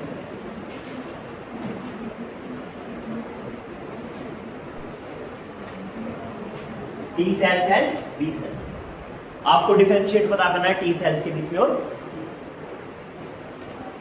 ठीक है, पता है, ठीक है। T cells क्या कहते हैं, T cells देखो, मेरी बॉडी में जो मेरा इम्यून सिस्टम है, यानी मेरी क्या है डब्ल्यू, वो एक तरह स्पेशल तरह के क्या है, स्पेशल तरह के सेल्स है कि बाहर से अगर मेरी बॉडी में कोई भी फॉरेन पार्टिकल आएगा तो क्या करेंगे, उसके अगेंस्ट में फाइट। और वही सेल्स क्या है, उन्हीं में से कुछ स्पेशल टाइप की सेल्स है जिनमें रिसेप्टर्स लगे हुए। रिसेप्टर्स का मतलब क्या होता है, मतलब बाहर से आने वाले कोई भी क्या है उसको डिटेक्ट करे। रिसेप्टर्स का मतलब, जैसे मेरे क्या है, मेरी बॉडी में बहुत सारे रिसेप्टर्स हैं, अगर कोई मुझे चुट्टी काटता है, कुछ मुझे गर्म लगता है, तो मेरे रिसेप्टर्स क्या है, एक्टिवेट हो जाएंगे, और एक्टिवेट होकर they will send signals to my brain, और ब्रेन उस तरीके से काम करेगा। तो ऐसे ही मेरे क्या है, मेरे डब्ल्यूबीसी में कुछ है रिसेप्टर्स लगे, और ये रिसेप्टर्स किसके साथ लगे हुए हैं, टी सेल्स के पास। किसके पास लगे हुए हैं, टी सेल्स के। तो अगर बाहर से मेरी बॉडी में कोई भी फॉरेन पार्टिकल एंटर करता है तो क्या करेगा, वो पता लगा लेंगे कि this is the foreign particle, और अब क्या है, मेरे डब्ल्यूबीसी को एक्टिवेट होना। या फिर अगर फॉरेन पार्टिकल भूल जाओ, अगर मेरी बॉडी में कोई भी अबनॉर्मलिटी है तब भी क्या करेंगे, तब भी मेरी टी सेल्स जाएंगे वहां पे जाके काम। यानी टी सेल्स बेसिकली मेरी कौन सी सेल्स है, मेरी वो वाली सेल है जो क्या है, जो मेरे घर के डॉक्टर्स, मेरे घर के बेसिकली क्या है, क्योंकि वही मतलब नॉट एग्जैक्टली डॉक्टर्स, जो क्या है फर्स्ट रिस्पॉन्डर्स जो होते हैं। फर्स्ट रिस्पॉन्डर्स सुने आपने डॉक्टर्स में कि भाई अगर पहले डॉक्टर तो बाद में आता है, पहले क्या करते हैं, आप हॉस्पिटल जाओ तो पहले आपको क्या करते हैं, वो वाले नहीं जो आपसे पैसे मांगेंगे, नहीं, ठीक है, वो प्राइवेट वाले में होता है। एक्चुअल में क्या कोर्स करके आपसे कहता है कि वो जब तक आएगा तो जो क्या है, जो ये है रैपिड एक्शन वाले हैं, इनके लिए स्पेशल कोर्स भी होता है। नहीं, फर्स्ट एड तो बहुत पुरानी चीज है,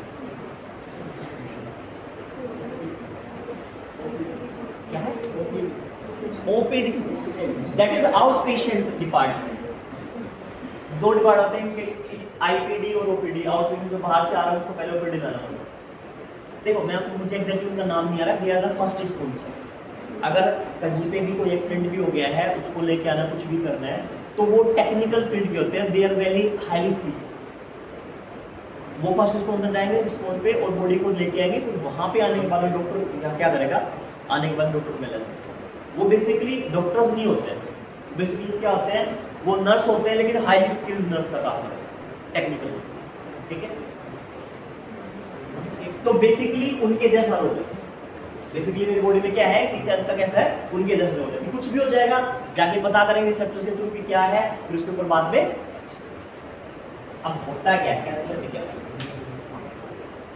कैंसर में, क्या होता है कैंसर में होता है, मेरे पास जो सेल्स हैं वो मल्टीप्लाई, अब ये मल्टीप्लाई कर रही है। अब अगर इन्हीं मल्टीप्लाई करने पे इसने क्या कर दिया, बॉडी ने अटैक कर दिया, तो या तो एक प्रॉब्लम हो सकती है, क्या प्रॉब्लम हो सकती है कि मेरी बॉडी का खुद ही इम्यून सिस्टम मेरी बॉडी पे अटैक करने लग जाए, और धीरे धीरे अटैक करते करते इतनी वो सिचुएशन हो जाएगी, मेरी बॉडी क्या हो जाए, शट डाउन हो जाए। ठीक है, दूसरा क्या है, दूसरा बॉडी उसको छोड़ दे, ये समझ के कि भाई ये तो मेरा हिस्सा है, अगर मैंने इस पे अटैक किया तो फिर क्या होगा। ठीक है, कि मतलब ठीक है कोई नहीं, ठीक वही ले आ जा, बच्चा है तू मेरा, फेंटा भी, रिमेंबर दैट। तो वही बात, ये भी नहीं समझ में आया, मॉडर्न लोग भी समझ में आया, सही समझ में आया। अब होता क्या है, हम बॉडी से टी सेल्स लेंगे,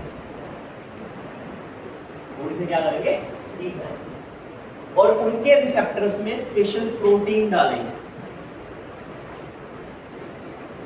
इसको बोलते हैं काल,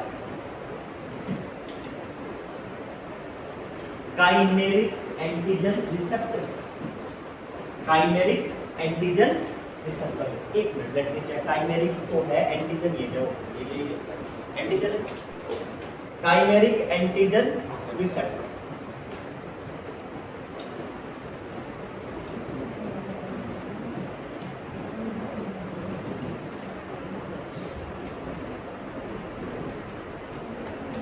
और जो मेरी नई सेल बनेगी, इसका मतलब क्या है, दिस इज कार, CA।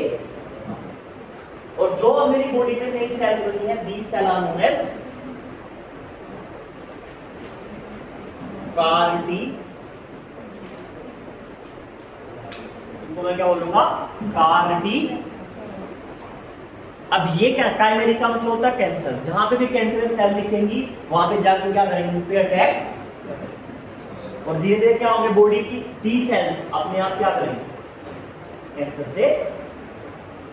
यानी अब तक मेरे पास क्या ऑप्शन था, मैं कीमोथेरेपी कराऊं या फिर प्रोटॉन थेरेपी के थ्रू जाऊं, तो मुझे क्या करना पड़ेगा, जो मेरी बॉडी में, या तो मैं क्या करूं, पूरा पूरा वो ऑर्गन चॉप ऑफ करूं, जैसे ब्रेस्ट कैंसर के केस में होता है कि हमने क्या करा, पूरे ब्रेस्ट को चॉप ऑफ कर दिया, या फिर मेरे सॉफ्ट ऑर्गन्स में मैं क्या करूंगा, प्रोटॉन थेरेपी यूज करूंगा, तो उसमें प्रोटॉन बॉडी में बम्बार्डमेंट करेंगे, बम्बार्डमेंट के बाद में क्या हो जाएगा, वो हिस्सा धीरे धीरे डिस्ट्रॉय हो जाएगा, बॉडी का रिकवरी, बॉडी क्या करेगी, बॉडी रिकवरी करने में सेल प्रोड्यूस करेगी, दोबारा से मेरा वो हिस्सा बन जाएगा। या फिर क्या होता है, या फिर मुझे कीमोथेरेपी, ठीक है, लेकिन कीमोथेरेपी के अपने साइड इफेक्ट है, कीमोथेरेपी के क्या साइड इफेक्ट, एक तो बाल झड़ जाएंगे, स्किन के बाल सारे शाइड हो जाएंगे, और क्या है, इवन आपके आईब्रो भी गायब हो जाएंगे, और क्या है, हाँ वो इंपोर्टेंट, वो सब सारी सेल्स को डिस्ट्रॉय करेगी, डजंट मैटर कि हेल्थी सेल है या फिर क्या है, सपना नहीं। ठीक है, फोन चला रहे हो, नहीं चला रहे तो ख्याल में नहीं खोलना है, ठीक है, बाद में खोलना नहीं करना है, हंसना नहीं। एंड देन क्या है, मेरे पास वो डिफरेंशिएट नहीं करेगा, हेल्दी सेल होगी तब भी, नॉन हेल्दी सेल होगी, कैंसरस सेल होगी, तो उसको भी क्या करेगा, डिस्ट्रॉय कर देगा।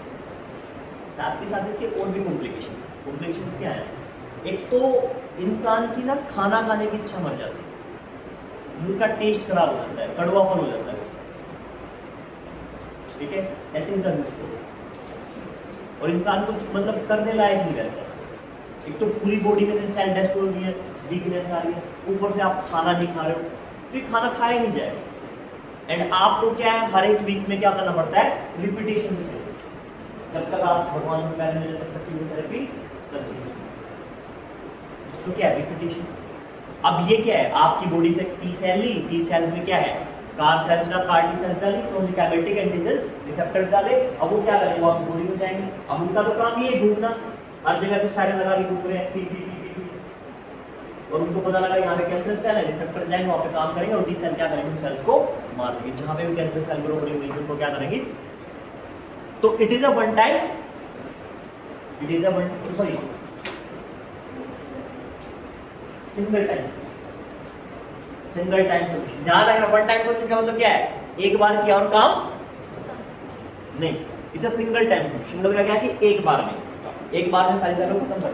वन टाइम में क्या है कि फ्यूचर में कभी दोबारा करना ही नहीं पड़ेगा, नहीं ऐसा नहीं। वन टाइम का मतलब क्या हो जाएगा कि लाइफ में एक बार करो और फिर करना ही नहीं पड़ेगा। यानी वन टाइम आपको क्या, आप डेली खाना खाना पड़ता है, अगर वन टाइम खाना खाना पड़ता है, एक बार आप खाना खाते पूरी जिंदगी काम करते। लेकिन सिंगल टाइम मतलब क्या है, दिन में सिर्फ एक बार खा लो, नॉर्मल 3 बार खाते हो, 2 बार खाते हो, 1 बार खाते। सिंगल टाइम क्या है कि उसमें आप क्या भूख मरते हो, या आपने सारा दिन फास्ट किया, शाम को दबा के खाया, सारे दिन की रिकॉर्डिंग हो। दैट इज द सिंगल जो वन टाइम पर छोड़ है, तो सिंगल लिखना है, ठीक है। तो कार्ड की सेल्स का पता चला सोमैटिक वाले में। और अगर मेरे पास जर्नल लाइन है तो मैं क्या करूंगा, मैं आईवीएफ के थ्रू में क्या करूंगा, इंट्रोड्यूस, ठीक है।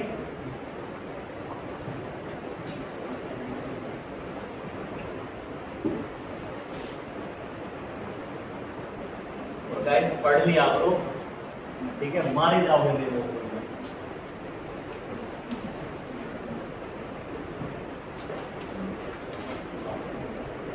ये देखो एडी, इसके लिए जो मैं टेक्निक यूज करता हूं that is known as IVF ADA XCI. ADA XCI है मेरे पास, it is also known as bubble co, it is known as bubble co. तो मेरी बॉडी में क्या है, मेरी बॉडी में ये एडीए एंजाइम होता है, एडिनो डीएमआईज, डीएमआई डीएसएमआई डीएसएमए हाँ अच्छा DMI okay okay adenosine okay adenosine ये डीएमएनएस ठीक है। डेफिशिएंसी नहीं है ये जो है, ए से एडिनोसिन, डीएमएनएस और ए से एएस, ये वाला एएस ठीक है ये। और इसमें क्या आ जाती है, इसके फंक्शन में, ये फंक्शन में इम्यून सिस्टम का फंक्शन करने से क्या कर लेता है। अच्छा अब इन्होंने एक लाइन लिखी है, this is the autosomal recessive. अब मुझे बताओ ऑटोसोमल रिसेसिव डिसऑर्डर क्या होता है, कल ही पढ़ा। 2 तरह के होते हैं, ऑटोसोमल डोमिनेंट और ऑटोसोमल श्वेता। क्या होता है ओके पूजा, लक्ष्मी पूजा ना, लक्ष्मी क्या आरजू, देख लिया क्या होता है। इसमें दोनों जीन्स में तो सिंगल सेल होता है भाई, सिंगल जीन इफेक्टेड था ना, आप ये कह रहे हो दोनों जीन इफेक्टेड होते हैं।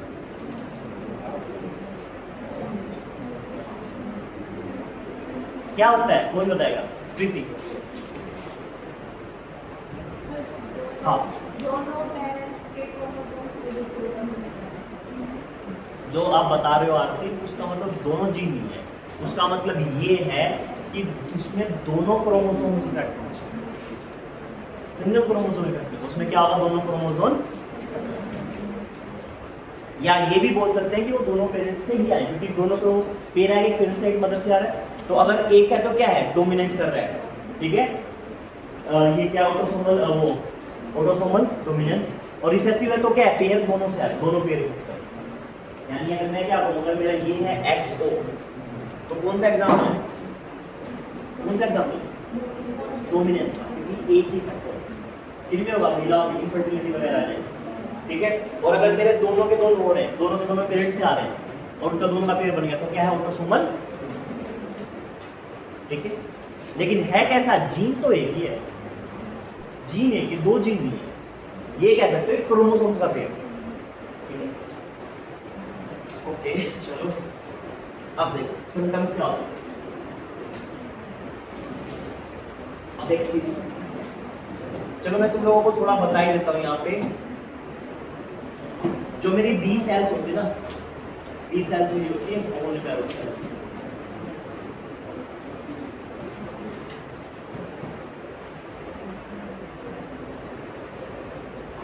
ठीक है, बी सेल्स में क्या होंगे WBC में, और जो मेरे बी सेल्स में लेके they will found in my bone marrow. ठीक है, and this is widely known as bone marrow.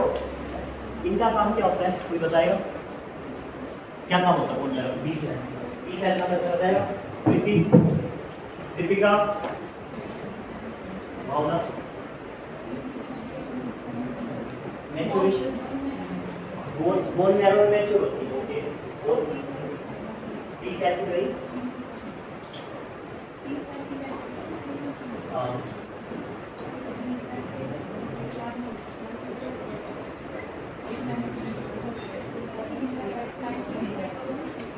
B cell का लास्ट में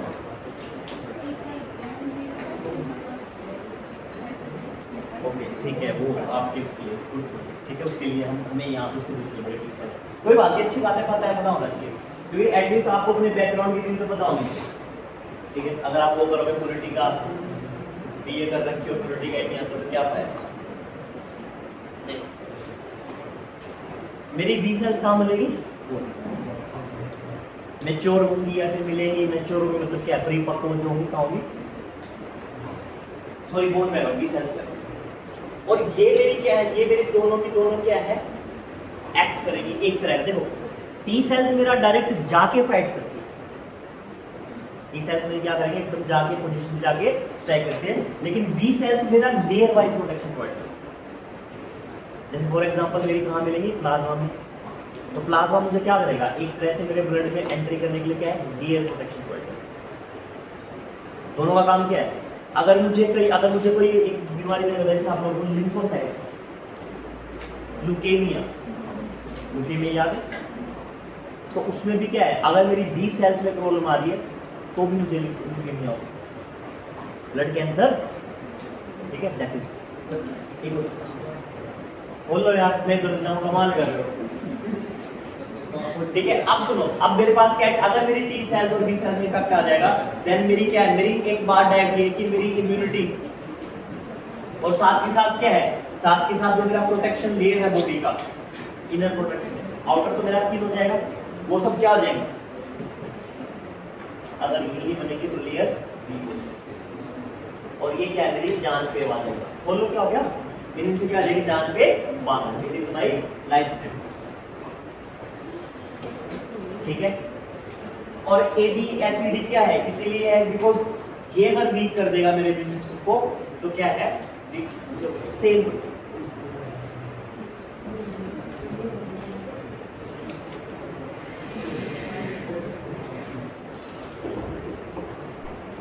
बोन मैरो की स्टेम सेल को लूंगा, बाद में इंट्रोड्यूस करूंगा, ये देख लेना आप पेशेंट में।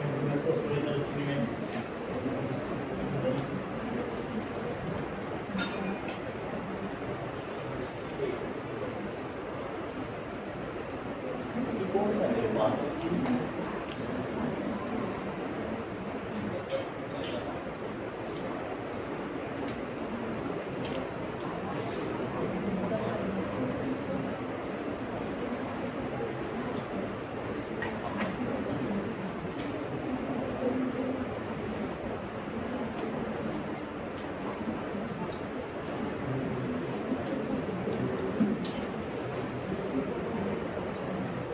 आपको मैंने जेनेटिक मॉडिफिकेशन बताया था,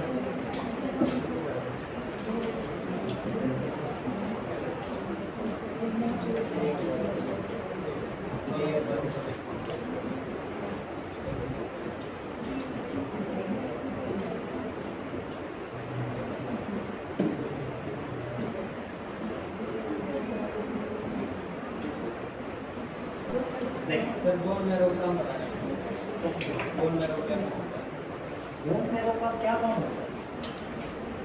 देखो जितनी भी मेरी बॉडी में स्टेम सेल्स होती हैं जो भी फिलहाल स्टोर होती है, तो मेरी बोन मैरो में है। ठीक है, और वो मेरा जो प्रोडक्शन करेगा, सारी मेरी बी सेल्स का जो भी मेरा प्रोडक्शन या फिर वो स्क्रीन हो जाए क्या बोल रहे हो कि जीन में होते हैं डिजीज होती है हाँ तो जेनेटिक वाले में बोल रहे हो कि हमने कल बताई थी क्लास में ये पीडीएफ देखोगे ना कल भेजो उसमें 3-4 नीचे की बोल रहे हो एक मिनट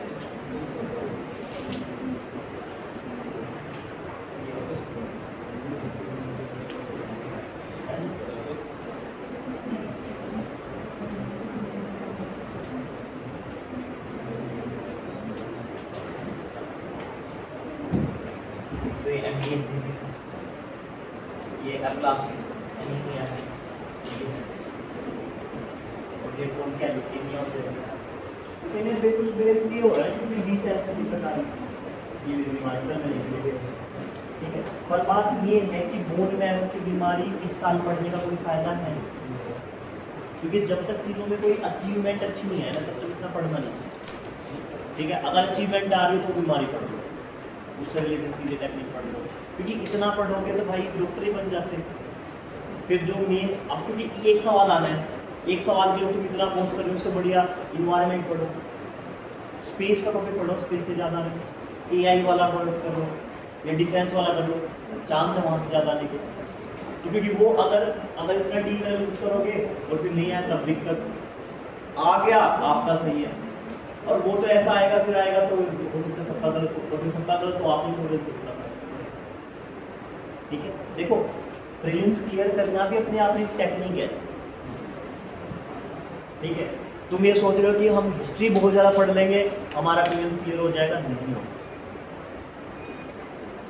तुम एंशिएंट पढ़ के बैठ रहे हो ठीक है एंशिएंट में तुमने आईबीसी पढ़ लिया पोस्ट वैदिक न्योलिथिक पढ़ लिए मैं कोई कमेंट करने वाला नहीं हूँ बट फिर भी बता जैनिज्म बुद्धिज्म छोड़ दिया सवाल ही वहीं से आ रहे हैं मारे गए ठीक देखो HCS PCS UP state board का कोई फायदा नहीं स्टैंड ये कहाँ से देंगे उनका तो समझ में नहीं आता इन पे बात नया आरोप लग गया है कि वो हिंदी लेक्चरर वाले उसमें तो हिंदी प्रोफेसर की उसमें जिन्होंने बाहर की स्टेट वालों को ज़्यादा मार्क्स दे रखे हैं वो सब चलता रहता है अब मेरे पास जो सेक्शन है सबसे ज़्यादा जो मुझे वेटेज दिलाएगा वो है मेरा पॉलिटिक्स ठीक है दूसरा है मेरा इकोनॉमी छोड़ तीसरा है मेरे पास ये इन्वायरमेंटल एंड इकोलॉजी इकोनॉमी बता रहे पहले इन्वायरमेंट इकोलॉजी बायोडाइवर्सिटी छोड़ नहीं सकते सवाल सबसे ज़्यादा सवाल आता है उसके बाद में आपका साइंस टैग और साइंस टैग का भी सब करंट अफेयर्स और फिर बाकी सबके करंट अफेयर्स अगर तुम्हारी इन 5-6 चीज़ों पे कमांड है ना तुम्हारा टीम को रोक नहीं पाए लेकिन तुम अगर पूरा ज्योग्राफी पढ़ के जा रहे हो वो सब करके जा रहे हो तो नहीं होगा हाथ में नॉलेज शुरू हो जाएगी तो मेंस में लिखने के लिए बहुत इंपॉर्टेंट मिलेगा मेंस में तुम लिखोगे तुम्हारा मतलब मजे आएंगे मेंस में तुम्हारे ज़्यादा मार्क्स आएंगे क्योंकि चीज़ है ना क्योंकि सब कुछ पढ़ के याद नहीं रख पाओ तो कोशिश करो अपनी ज़्यादा से ज़्यादा पकड़ मैपिंग में बनाओ अपनी ज़्यादा से ज़्यादा पकड़ किससे बनाओ इन्वायरमेंट इकोलॉजी पढ़ोगा क्योंकि वहाँ पे और उसमें भी क्या है उसमें भी वो चीज़ें जो पिछले कुछ साल में आ रही है जैसे फॉर एग्जांपल मेरी क्या है मेरी सारी समिट्स मेरी क्लाइमेट पीस एग्रीमेंट स्कोप की या मेरी यूएनएफसीसी वाली उन्होंने क्या बोला है क्या किया है वो सब न्यूक्लियर एनर्जी मेरे नेशनल पार्क और वो जमाना मेरे से देखो पहले क्या होता था पहले कोई नेशनल पार्क इम्पोर्टेंट में है तो उस पर सवाल आ जाता था अब होता है इस नेशनल पार्क के साइड में नदी है ठीक है वो नदी कहाँ से स्टार्ट होगी कहाँ से खत्म हो रही है ये भी भूल जाओ ये तो ये छोड़ दोगे ये पक्का पता करो इसमें किस तरह के कंकड़ है और इसके किनारे कौन सी मेन सिटीज है और एक और तगड़ी बात क्या यहाँ पे कोई वो है कोई ऐसा ट्री है जो क्या है लोकल एंडेमिक है वहाँ पर क्या है एंडेमिक वही पलटता होता है भले ही बाहर कहीं वो बाहर नहीं चला गया और मोदी जी जहाँ पे भी जाते हैं कैमरा लेके उन सारे नेशनल पार्क को पढ़ के बैठा लो ठीक है और उनके बाद आज अगर से कहीं नदी कोई जा रही है, कुछ हो रहा है, कैसे कंकड़ है, कैसा पानी है, या उन पर कोई डैम बना हुआ है, या फिर उनसे लेके कोई और मुद्दा है उठा हुआ है। ये भाई 100+ है, ठीक है। मैं जिस टाइम पर तैयारी कर रहा था उस टाइम पे 108 हो गए थे, अब तो और भी ज़्यादा हो गए होंगे।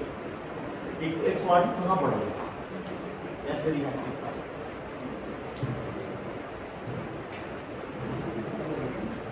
बोल मैरो के डिजीज देखने का वहाँ से एकदम से ना कितना वो नहीं करता है सारा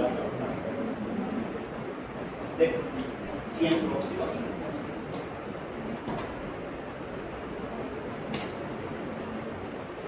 जेनेटिक प्रोडक्ट। एक तो मेरे पास बीटी कोड ने बताया था कैसे काम करता है छोटा प्लांट। हम क्या करेंगे, what is the difference between gene editing और ये बता जीन एडिटिंग पता है? शायद मैंने कल बताया था जीन एडिटिंग में और जीन मॉडिफिकेशन में क्या फर्क है। विद इन जीन के अंदर करेंगे तो क्या है जीन एडिटिंग, और वहां से कोई इंट्रोड्यूस कराएंगे फिर उस जीन में कुछ अलग से इंट्रोड्यूस करा रहे हैं।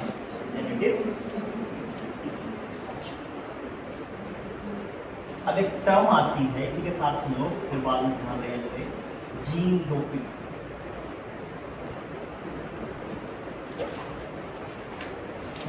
नाडा वाडा नाम सुना है? नाडा वाडा क्या होता है? लेकिन क्या है नाडा? नड्डा सुन रखा है, जेपी नड्डा। बोल national anti doping agency, world anti doping, national anti doping. जो खिलाड़ी होते हैं ना बहुत सारे खिलाड़ी, ये फर्क पता चलता है कि इन्होंने क्या कर रखा है, कुछ रेस्ट्रिक्टेड ड्रग्स ले रखे ताकि उनसे क्या हो, उनकी बॉडी इन्हांस होगी। ठीक है, बहुत सारे इंजेक्शन हैं। ठीक है, अब वो हरियाणा फिजिकल होते हैं वो जाते हैं इंजेक्शन लगा के। ठीक है, कौन से इंजेक्शन लगता है? कुछ इंजेक्शन हैं जो तो बैन नहीं है, और जो कुछ इंजेक्शन जो बैन है वो तो अलग आते हैं, वो आपको मिलेंगे नहीं। नॉर्मल आपको मिलते हैं डेका के इंजेक्शन, डाइक्लोफेनेक। वो आपकी बॉडी में होने वाले पेन को क्या कर देते हैं, और उससे भी बहुत ज़्यादा हाई एडवांस के आते हैं जो बैन है वो तो शायद नहीं मिलेंगे। लेकिन आप नॉर्मल जाओ तो आपको डेका के इंजेक्शन मिल जाए डाइक्लोफेनेक। तो बहुत सारी ऐसी ड्रग्स हैं जिनके यूजेस को क्या कर रखा है, रेस्ट्रिक्ट कर रखा है बाय द नाडा और ठीक है, नेशनल एंटी डोपिंग एजेंसी। और कोई भी स्पोर्ट्स पर्सन जहाँ पे क्या है इन ड्रग्स का यूज करते हुए मिलता है, देन उसके खिलाफ क्या था एक्शन लिया जाता है। उसने भी क्या उसने जीत रखे हैं सारे, वो क्या कर देते हैं क्वेश्चन करते हैं। अब ये जो डोपिंग है ये वही है। मेरी बॉडी में कुछ जीन ऐसे हैं जो क्या करते हैं, जो मेरी ग्रोथ और मेरी जो स्ट्रेंथ के लिए क्या है रिस्पॉन्सिबल। अब कोई भाई वो खेल रहा है बास्केटबॉल खेल रहा है, उसकी हाइट 4.5 फीट है, क्या ही खेल लेगा बास्केटबॉल।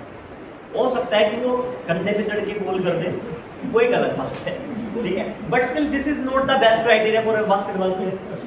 ठीक है, दूसरा कोई रेसलिंग कर रहा है, ठीक है, हवा ऐसी है कि जब हवा है नीचे गिर जाएगा तो लोगों को उठाना पड़ रहा है, that is not the best criteria for that game और फॉर दैट स्पोर्ट। ठीक है, तो क्या होता है कुछ स्पोर्ट्स के रिस्पॉन्सिबल। अब मेरी ग्रोथ के लिए और मेरी स्ट्रेंथ के लिए कोई ना कोई मेरी बॉडी में जीन आता है, जिनकी हाइट कम रह गई है, दुबले पतले हैं। ठीक है, दुबला पतला होने में और स्ट्रेंथ होने में बहुत फर्क है। ठीक है, ये मत समझना। कुछ लोग ऐसे होते हैं जो सिर्फ 50 के दिखेंगे या फिर 60-65 के दिखेंगे, लेकिन उनकी बोन डेंसिटी क्या है, बहुत ज़्यादा है। कुछ लोग ऐसे हैं जो बिल्कुल ही मतलब बहुत मोटे दिखेंगे लेकिन उनकी बोन डेंसिटी बहुत कम है, वो 50 के होंगे। देखो कोई दुबले बंदे दिखेंगे वो 60-70 के होंगे। ठीक है, that is depend on the bone density, और स्ट्रेंथ आपकी बोन डेंसिटी की वजह से है, आपकी बोन की स्ट्रेंथ। ठीक है, बस रहने कोई बात नहीं। देन व्हाट विल हैपन, तो ये मेरे जो जीन है मैं क्या करूं, जीन एडिटिंग का यूज करके मेरे स्टेप इनको क्या कर दूं, स्टिमुलेट कर।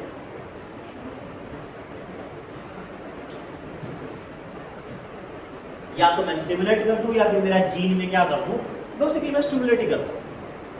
तो फिर क्या होगा, मेरी एकदम से हाइट बढ़ जाएगी, ठीक है। ऐसे ही मैं क्या लेब्रोन के जैसा हूँ, लेब्रोन समझते हो, लेब्रोन, जेम्स लेब्रोन एक आदमी है, ठीक है, वो बास्केटबॉल के गेम का विराट कोहली, ठीक है। तो आप उसकी यहाँ काफी, अगर फिर आपकी क्या है स्टिमुलेट हो जाएंगे तो आपकी क्या है ग्रोथ इंक्रीज हो जाएगी आपकी, बट ये तो क्या, ये अगेंस्ट नेचर, साइंस में एडवांस।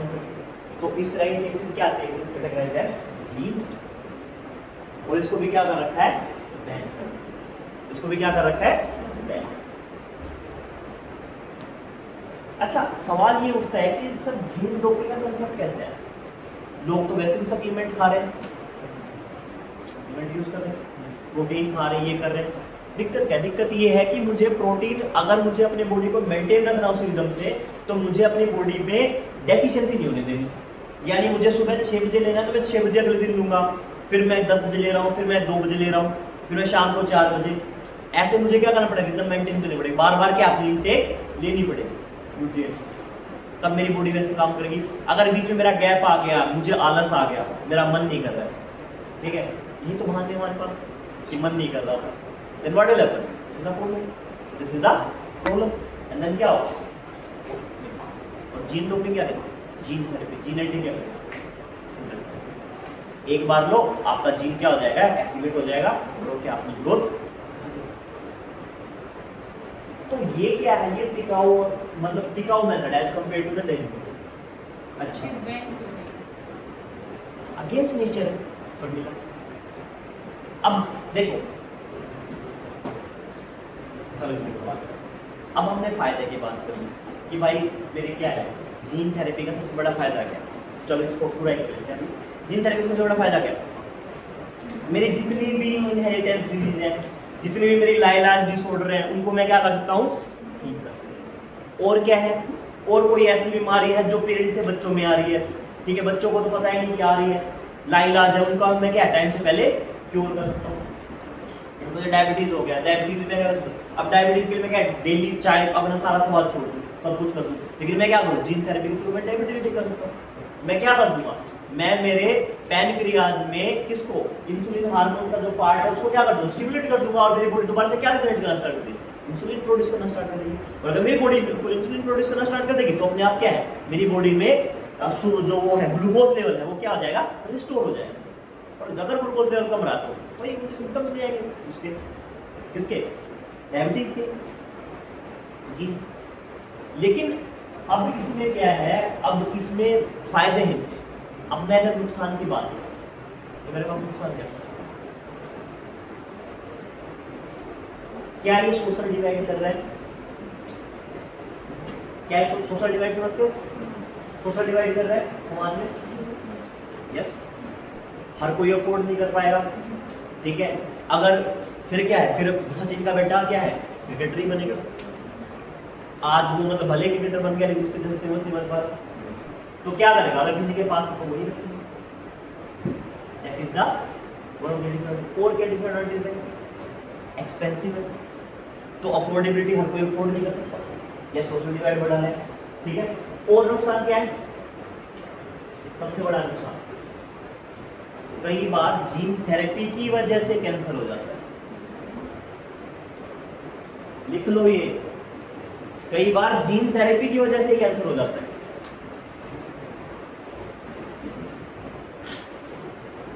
लिख लो कैसे। अब सवाल ये उठता है सर आपने ये बात कैसे बोली, ये कैसे पॉसिबल है, कोई ऐड करेगा कुछ, सर जैसे वो नैनो पार्टिकल्स होते हैं तो उसमें जैसे जो बैक्टीरिया होता है जैसे इससे तो हर बॉडी मेंटेन कर जाते हैं, लेकिन इनको तो मैं बॉडी मेंटेन करवा रहा हूँ। सर प्रोड्यूसर इफेक्ट के बाद वो भी नहीं, वो कैंसर इसलिए करते हैं क्योंकि छोटे पार्टिकल है वो इजीली मेरी बॉडी में अक्यूमुलेट हो जाएंगे, ठीक है। लेकिन यहाँ भी कंसेप्ट अलग है, देखो मेरी बॉडी में क्या है, यहाँ पे थोड़ा अलग है, ठीक है, थैंक यू फॉर दैट, पर थोड़ा अलग है। देखो क्या होता है, मैं अपनी बॉडी में इनको इंट्रोड्यूस कर रहा हूँ कुछ काम करने के लिए, और कैंसर का मतलब क्या है, कैंसर का मतलब क्या है, अनकंट्रोल्ड सेल बनी। अगर ये हाइपर एक्टिव होगी सिचुएशन, अगर मान लो मैंने डायबिटीज ठीक करने के लिए इंसुलिन को स्टिमुलेट किया, लेकिन इंसुलिन क्या होगी, अनकंट्रोल्ड होगी, और बहुत ज्यादा इंसुलिन रिलीज होती है, या कोई और बॉडी पार्ट है। सेल्स क्या हो रही है, सेल्स बने ही जा रही है, बने ही जा रही है, रुकने का नाम नहीं है। तो क्या हो जाएगा, and that is known as hyper sensitivity, that is known as hyper sensitivity.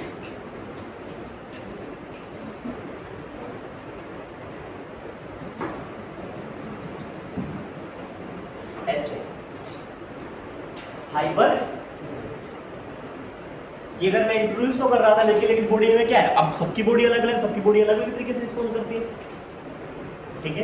तो क्या है, कई बार बॉडी इन जीन थेरेपी के इंट्रोडक्शन की वजह से सेल को जब मैं इंट्रोड्यूस करता हूं बॉडी में, तो क्या है, मेरे अंदर हाइपर सेंसिटिविटी हो जाती है, नंबर ऑफ द सेल्स जो इंक्रीज होती है वो क्या हो जाएंगी, अनकंट्रोल्ड वैल्यू में हो जाएगी, and that will cause resulted as a cancer, ठीक है। ये कुछ नुकसान है। अब देखो मेरे पास बीटी कोटन जेनेटिकली मॉडिफाइड हो गया, अब एक लिखो DMH11,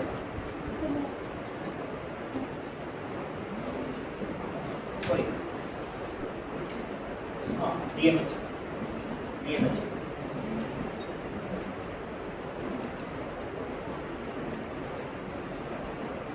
धरा मस्टर्ड हाइब्रिड। देखो बीटी कॉटन का मैंने आपको एग्जांपल दिया था, बीटी कॉटन में क्या एग्जांपल दिया था, क्योंकि बीटी कॉटन में जो मेरे पास बिनोले का जो हिस्सा है वो क्या करता था, वो बहुत ज्यादा स्वीट होता था, तो उसमें जो रेड कलर का जो वो था इंसेक्ट था, वो आके क्या करता था, वो क्या करता था, उसको ईट करता था, तो मेरे पास बिनोले का सीड नहीं बन पाता था, ठीक है। अगर मेरे पास अगर फ्लावर में बनेगा सीड से इन्फॉर्मेशन नहीं हो रही, तो मेरा क्या है, मेरे पास जो रुई वगैरह आ रही है वो भी आ जाएगी, ठीक है। अब देखो जेनेटिक मॉडिफिकेशन एक बात, अब सबको ये पता है कि सेल अगर डिवाइड ज़्यादा हो तो मुझे कैंसर होगा। जेनेटिक मॉडिफिकेशन अगर मैं कर रहा हूँ तो मैंने जेनेटिक मॉडिफिकेशन ऐसे आइटम्स पे इंडिया में अलाउ है जो नॉन एडिबल, जो क्या है, नॉन एडिबल। ये बात ध्यान रखना है। गवर्नमेंट ऑफ इंडिया ने जेनेटिक इंजीनियरिंग अप्रेजल कमेटी है, GEAC, genetic engineering appraisal committee.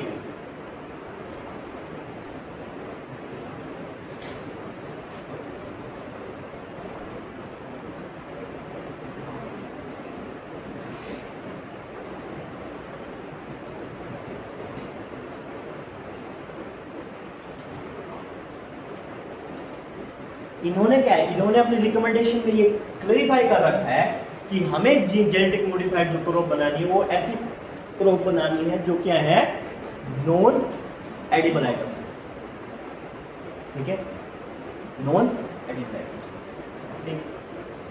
अब नॉन एडिबल आइटम्स का मतलब क्या है, जो हम खाएंगे, ठीक है। अब एक सवाल से, राइस खा रहे हो, पपाया खा रहे हो, तो ये कैसे, धरा मस्टर्ड हाइब्रिड 11, पहले तो ये सुनो ये है क्या, ये वैरायटी, पहले ये सब पता लग रहा है, ये तो क्या है, ये कपास का है, ये राइस का है, ये पपीता का है, ये हर्बिसाइडोरेंस की वैरायटी है, ये क्या है, ये सरसों। सरसों का क्या है, पिछले 2 साल पहले ये 1 नंबर की कमाल किया है। देखो मेरा पूरा सरसों इस बात पे डिपेंड करता है कि उसमें पोलिनेशन कैसा हो। पोलिनेशन समझते हो, परागण जिसको, यानी मधुमक्खियां आएंगी और वो क्या करेंगी, फ्यूजन कराएंगे दोनों प्लांट्स के उसमें फ्लावर्स में परागण, ठीक है। अब वो उसके लिए क्या, उसके लिए मेरे इंसेक्ट्स हो गया, मेरी एयर हो गई है, मेरी बीज, खासतौर से मेरी क्या सरसों में बीज रिस्पॉन्स, ये इन्होंने पहली ऐसी वैरायटी बनाई जो क्या हो रही है, सेल्फ पोलिनेटेड, क्या हो रही है, सेल्फ, यानी इसको अब जरूरत नहीं है कि बाहर से कोई मक्खी वो आएगी, बी आएगी, मधुमक्खी आएगी और अपने पैरों पे चिपका के क्या लेके आएगी, या फीमेल पार्ट लेके मेल पार्ट लेके आएगी, और फिर क्या है, वो दो में आके क्या होगा, फ्यूजन होगा। ये क्या करेंगे, self pollinate, so there is no need for कि कुछ टाइम तक रहेंगे and then they will self pollinate, ठीक है, सेल्फ पोलिनेशन। तो जो कंडीशन थी बीज वगैरह की वो, ठीक है। अब GAC ये बात बोलती है कि भाई हमें ये नहीं करना है कि फूड वाले को, तो यहाँ पे तो राइस है, बीज है, ये सरसों भी, सरसों का तेल भी यूज करते हैं, पीटी कॉटन का समझ में आता है, इन्होंने तो निकालते हैं, ठीक है, रुई का यूज करना है, ठीक है, वो रुई को तो वैसे ओढ़ने के लिए यूज करो, कपड़े बनाने यूज करोगे, वो बात अलग है, तुम अपनी कूलर से बांधते हो, कोई अलग बात हो सकती है, कूलर से बांधा, ठीक, लेकिन नॉर्मल ऐसा नहीं होता है, लेकिन पपाया में तो ऐसा है। ये कहता है, GAC ये कहता है कि हमें जो करना है वो फ्रूट के लेवल पे नहीं होना चाहिए। कहाँ पे नहीं होना चाहिए? हमें जो फ्रूट का इन्हांसमेंट है, जो उसकी कैपेबिलिटी है, उसको इन्हांस करना है। ऐसा हो सकता है कि मुझे कोई क्या है, मुझे कोई पेस्ट है, या फिर कोई क्या है, कोई वो है, इंसेक्ट है, वो इंसेक्ट क्या कर रहा है, प्रॉब्लम क्रिएट कर रहा है, तो मैं उसका नेचर चेंज कर दूंगा कि वो क्या है, इंसेक्टिसाइड बन जाए या वो हर्बिसाइड बन जाए। अगर मैंने हर्बिसाइड वाला मतलब क्या, खरपतवार देखा ना, पेड़ खरपतवार, मैं बस देखो, जो मेरे पास घास, जो मेरे पास क्या है, घास नीचे पड़ा है, मैंने उगा दिए, गेहूं के पेड़ उगा दिए, गेहूं के पेड़ उगाने वाले को क्या हुआ, मैंने यूरिया वगैरह डाला, अब जमीन में क्या है, न्यूट्रिशन चला गया, अब जैसे न्यूट्रिशन किसको मिलेगा, बाकी और पौधों को मिलेगा, खरपतवार क्या करेंगे, उगना स्टार्ट करेंगे। अब जमीन में लिमिटेड क्या है, रिसोर्सेज है, लिमिटेड क्या है, न्यूट्रिशन है। अब उनको अगर पौधे को नहीं मिलेंगे तो क्या हो जाएगा, या तो मैं ज्यादा डालूं तो मेरा क्या है, कॉस्ट बढ़ जाएगा, और अगर कम डालूंगा तो खरपतवार लेके फिर पौधे की ग्रोथ कम रह जाएगी, मुझे जो यील्ड मिलनी चाहिए, यील्ड जो मेरी उपज होनी चाहिए, क्या होगी, कम होगी। मैं देख रहा हूँ पड़ोसी के खेत में क्या है, पड़ोसी के खेत में 1 किले में 10 टन निकले, मेरे यहाँ पे 6 टन निकले, so this is the proof, ठीक है। तो यील्ड का ये फर्क होता है। तो इन्होंने क्या कराया, इन्होंने एक स्पेशल वैरायटी बनाई है, जो किसकी है, जो हर्बिसाइड की है, ठीक है। वो क्या करेंगे, वो वैरायटी अपने आसपास बाकी चीजों को उगने ही नहीं देगी। क्या उसके फ्रूट में कोई चेंज किया गया है? अब पपाया का पौधा आपने देखा होगा, ठीक है, अब पपीता का पौधा देखा होगा, तुम्हारे घर में भी होगा, कितने दिनों तक वो देता है फ्रूट, जल्दी खराब हो जाता है, या तो 6-7 महीने देगा, या हद मार के 1 साल तक दे देगा, अगले साल तक अपने आप क्या है, जमीन में गिर के उग जाए। तुम लोग ये कह रहे हो कि अरे पपीता को नजर बहुत लगती है, आपने सुना होगा यार, मैं कहीं बाहर बोलना है, ठीक, ढक वक के रखो भाई, उसका नेचर ही ऐसा है, अगर तुम उसको ढक के भी रखोगे ना तो भी वो 6 महीने ही देगा। अगर वो हेल्दी पौधा है तो 6 महीने देगा, अगर पहले से टूट जाए तो उसकी एफिशिएंसी नहीं है, ठीक है। तो इन्होंने क्या बनाया, इन्होंने वायरस, उसमें कोई ना कोई वो आ जाएगी, बैक्टीरिया वायरस करती है, मोस्ट इनको फंजाई इफेक्ट करती है, तुम उनको ढक के मत रखो, फंगीसाइड यूज करो, उनकी जड़ों में फंगीसाइड डालते रहो, कुछ नहीं होगा। तुमने क्या कर दिया है, फंगीसाइड भी राख जैसी होती है, राख छिड़कते हैं ना, वो फंगीसाइड का बोलते हैं, फंगीसाइड में राख मिला, राख में फंगीसाइड में राख छिड़क दो, बाबा की बबूती तुमने कर दी, ठीक है।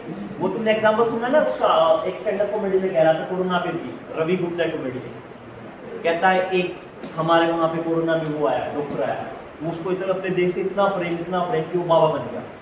अब लोगों को कह रहा है कि लोगों को क्या है, लोगों को डोलो पीस के उनकी जीभ पे रगड़ रहा है कि कह रहे चाटो भाई, ठीक है।